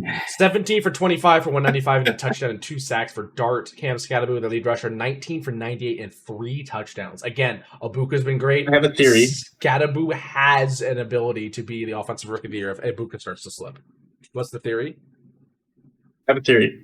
Commanders are going to win the NFC East because, by golly, you can't have them winning twice in a row. So the Eagles are just choking it away. Yeah. Honestly, the Giants are playing. They could win it if they get some of these wins together. They've won 2 weeks in a row now. If they keep Daniels healthy, like, they could easily. Dart healthy. No, I was talking about the Commanders. Sorry. Healthy. I mean, he had a bit of a scare that. So why we saw Russell Wilson in there. Yeah, so. But hey, Macedon, don't worry. New York isn't super happy because the Yankees lose. So, and also the Mets collapsed. Yeah, I think the Brewers are losing. I gotta say, as a former Cincinnati native, gotta say, Reds made the playoffs. Mets didn't. Reds have a third of the, a third. Of the it was the Mets' turn. It was the Mets' chance to get blown out by the Dodgers instead of the Reds. Let's roll. Okay, yeah, good win there by the Giants. Amazing win home. Eagles. This is starting to look like your collapse 2 years ago before the playoffs. So not great. Yes. Fire Sirianni. Get rid of offensive coordinator. I want Kellen Moore back. Whoa. He was a better offensive coordinator than this one. Whoa. I'm going too far. I gotta play the. Oh my god. All right. Anyway, oh my god. Joe Flacco has to go to the Bengals, play the Packers, turn around and play on Thursday night against the Steelers. Oh my, he's gonna be dead. Oh, he's gonna be dead. All right, can't let's get to this segment. Here we go. Money talk. My turn? Yeah. Hell yeah. KF was a deciding factor here. I am sorry, like, my rushing attempts choices were not great, so I had to add an extra one just for fun. So he picked. What'd you pick? I got it here. Give me a second. I gave you Patriots, Saints, and Cowboys, Panthers. So I did Jameson Williams for more than 17 net rushing yards. I have him on my fantasy team, so like, I think he's got to get more. I think Vrabel's going to pull his head out of his ass and say, Henderson, you deserve more rushing attempts. Because, Stevenson can't hold on to a fucking... Because Stevenson can't hold on to a football to save his fucking life. And just for shits and giggles in my other league, I have Tony Pollard. And you know what? How can we ball more than 13 and a half rushing attempts? That's the picks I got. I didn't do 4 just because of it. It was like I couldn't get an option on either side. Ladies and gentlemen, a $5 negative margin has hit the Gorlami gambling pocketbook. Fuck. We are down $5 from last week. We'll make it back when Lob and I are at Anduzzi's and I'm calling him a fucking shitter. I'm just saying, like, stay out of Titletown, go to the east side, meet me in Anduzzi's, dude. Like, we're gonna have a fun time at the bar. Right, and then I get arrested for by CPS for beating up a child. So anyway, no. All right, next up. I'll vouch for you. Don't worry. Yeah. Next up, Tank Bowl. All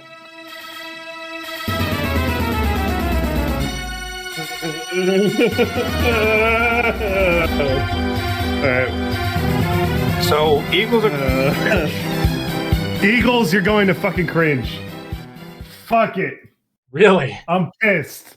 Yes, they lost that fucking bullshit against Denver last week, and then they lost to Giants now. No, I'm counting it for this week. They lost to the fucking Giants. Switch Ravens and Houston.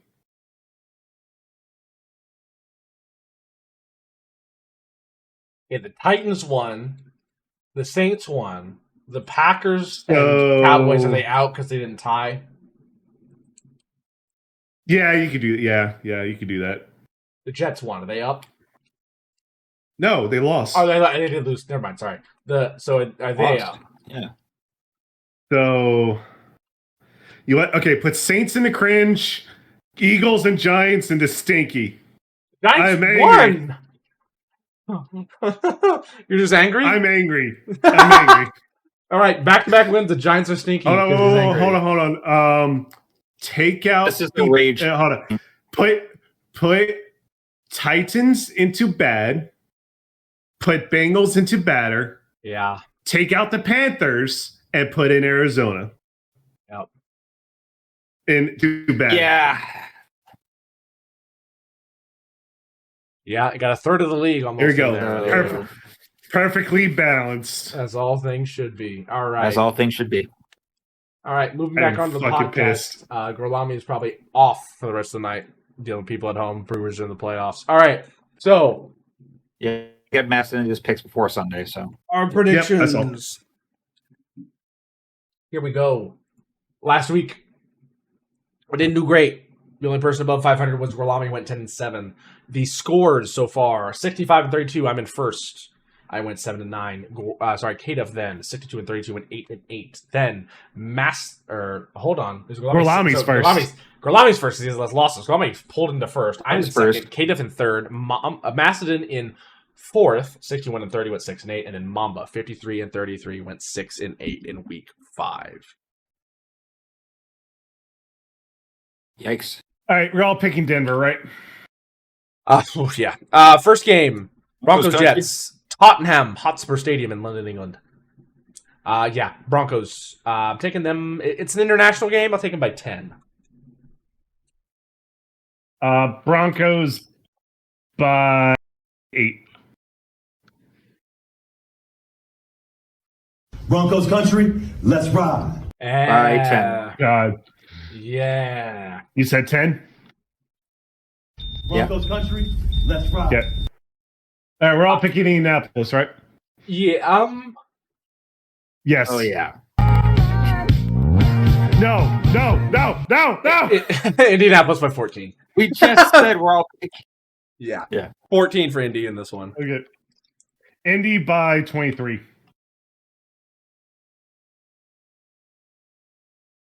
I don't have a funny sound clip for this. Indy by 9. All right, Chargers Dolphins. I'll take the Chargers in this one with a bounce back win. It's in Miami, so I think it will be a little bit closer. Taking by 5. I think Chargers will bounce back. Chargers by 7.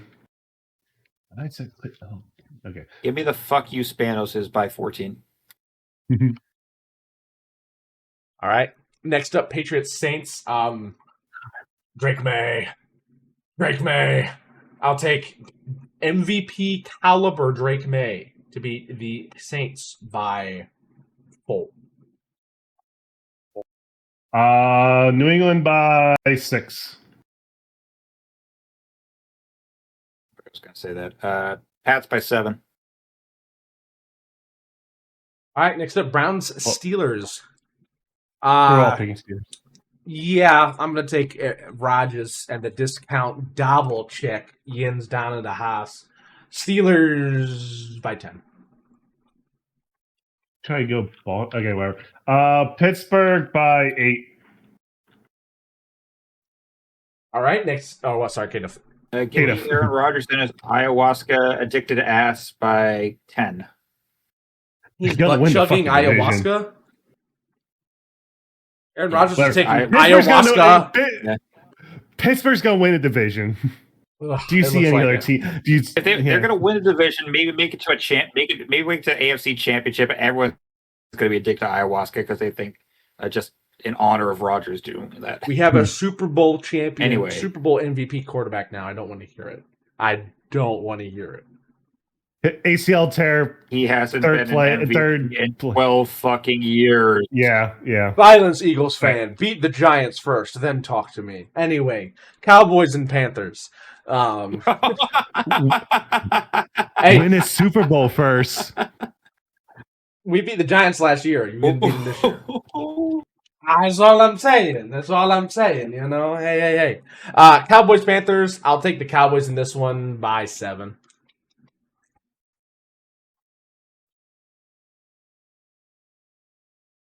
Huh, Give me Rico Dowdle.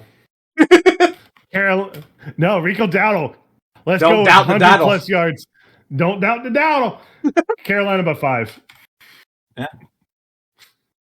Fuck you, Cowboys. Actually, You're not kinda getting like my that. sympathy. I'm not gonna lie. I actually kind of like that. How about them Panthers by 3? Ooh. All right, Seahawks, Jaguars. Jaguars coming off a big win. I think the Seahawks come in and they win a big 14 points wins for them, in my opinion. Yeah, I see Seattle as a better team than Jacksonville. Seattle by 11.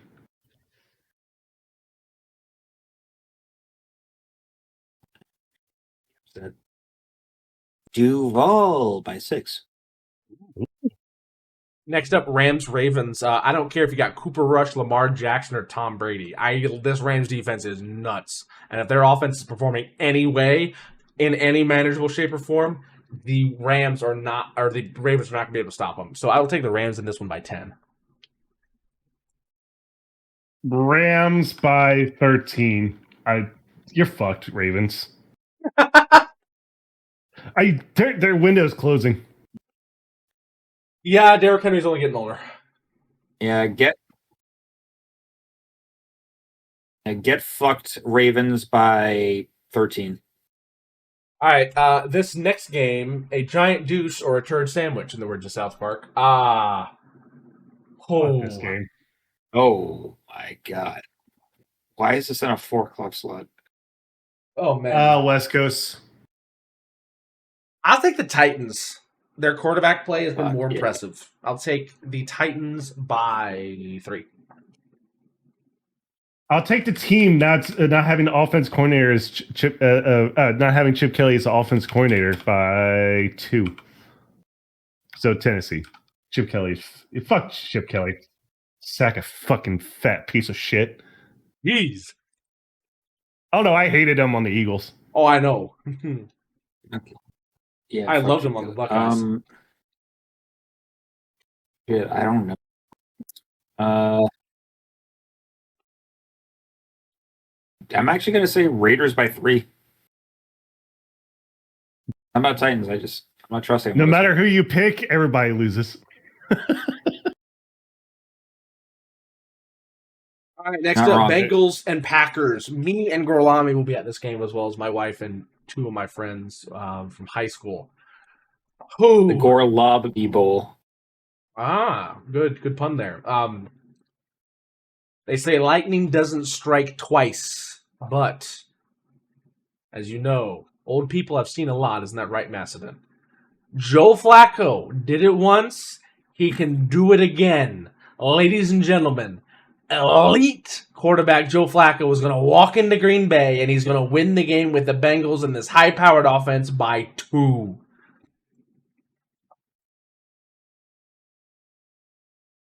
I want to say tied just to piss you off. If it's a tie, oh my god, that would be glorious. I would hate it so much. Green Bay by 4. I want to tie. I got to give it to the Packers by. It'd be funny as fuck. 6. No, give me the Packers by 8. 8. Okay. All right, 49ers and Buccaneers. Football gods. 49ers have a lot of weapons, but Baker Mayfield, despite having a lot of his top receivers out, Emeka Egbuka has run away with his wide receiver 1 position. So I'm going to take the Buccaneers in this one by 10. Yes, Baker bakes just like Jameis Winston, but it's not turnovers; it's wins. Baker by, I think it'll be a close one. 5. I think it will be a close one though.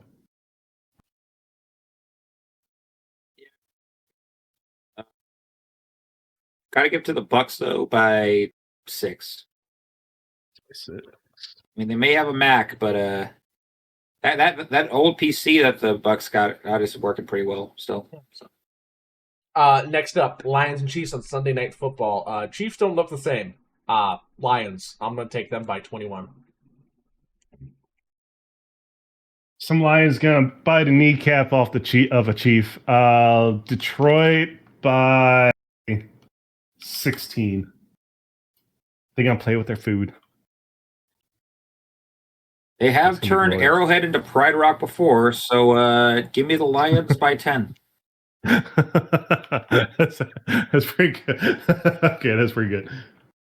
Reference. All right. I know. Once again, the most stupid bullshit on a Monday is 2 Monday night games. NFL stop. This is worse than Sunday or Thursday football. Shut up, Macedon. No, it's worse. They're both the same. No, it's worse. It's worse. 1 primetime game. You don't have 2 Sunday night games. You don't have 2 Thursday night games. You only have 1 Monday night game. Stop this bullshit. Bills, Falcons. I'm taking the Bills in this one by 10.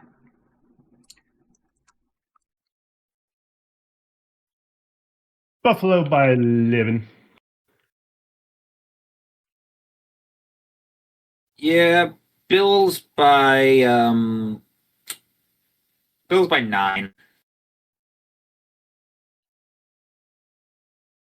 All right, Bears Commanders next up. Yeah,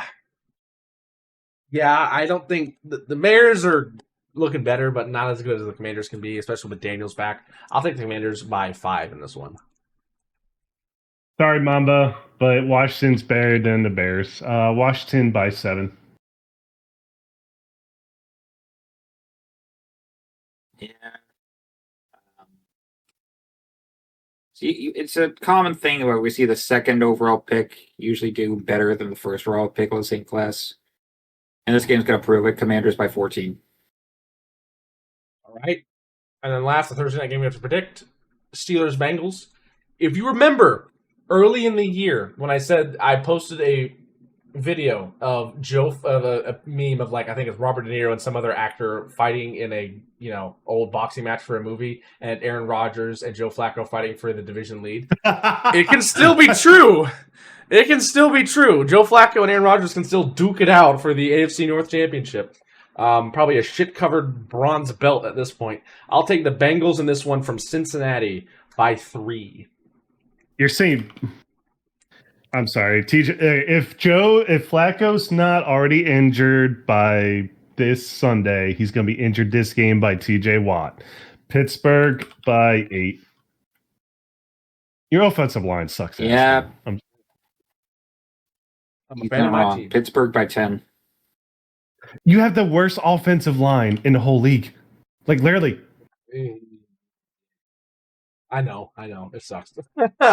Anyway, thank you for watching the Football Stooges. That is our Week 5 recap, Week 6 preview. I hope you enjoyed. Sorry, I raged. Yeah, you raged. I'm happy to go see. This is like my 4th NFL game ever. I saw 2 when I was a kid, 1 last year, and now I get to see my Bengals play away. It's my first away game with my team, so I'm excited for that. I think this is actually my first. This is my first football game I'm seeing my favorite team play away. I've never been to a Michigan game in an away stadium. I've never been to a Bengals game in an away stadium. So I'm excited for it. It'll be real fun. I hope a lot of people ask me for pictures because honestly, I feel like this is pretty solid. This looks pretty. This honestly looks pretty good. Yeah. So shout out K-Dup for the $10. Shout out to the Browns for the idea. Yeah. I could end up on. You could actually end up on game coverage, like CBS Sports, just like find 2 of the stands and be like, there's your first look at a Flacco Bengals jersey. Yeah. Yeah. Shout out to the Browns for a duct tape jersey. Shout out to Kata for the $10.50 reimbursement for the tape. And shout out to you for watching. Make sure you like the video. We'll have more coming your way. Hopefully this video does post on Friday. Hopefully the NFL doesn't, catch us again. And most importantly, run. I'm just kidding. Run the tape ball. Have a good night.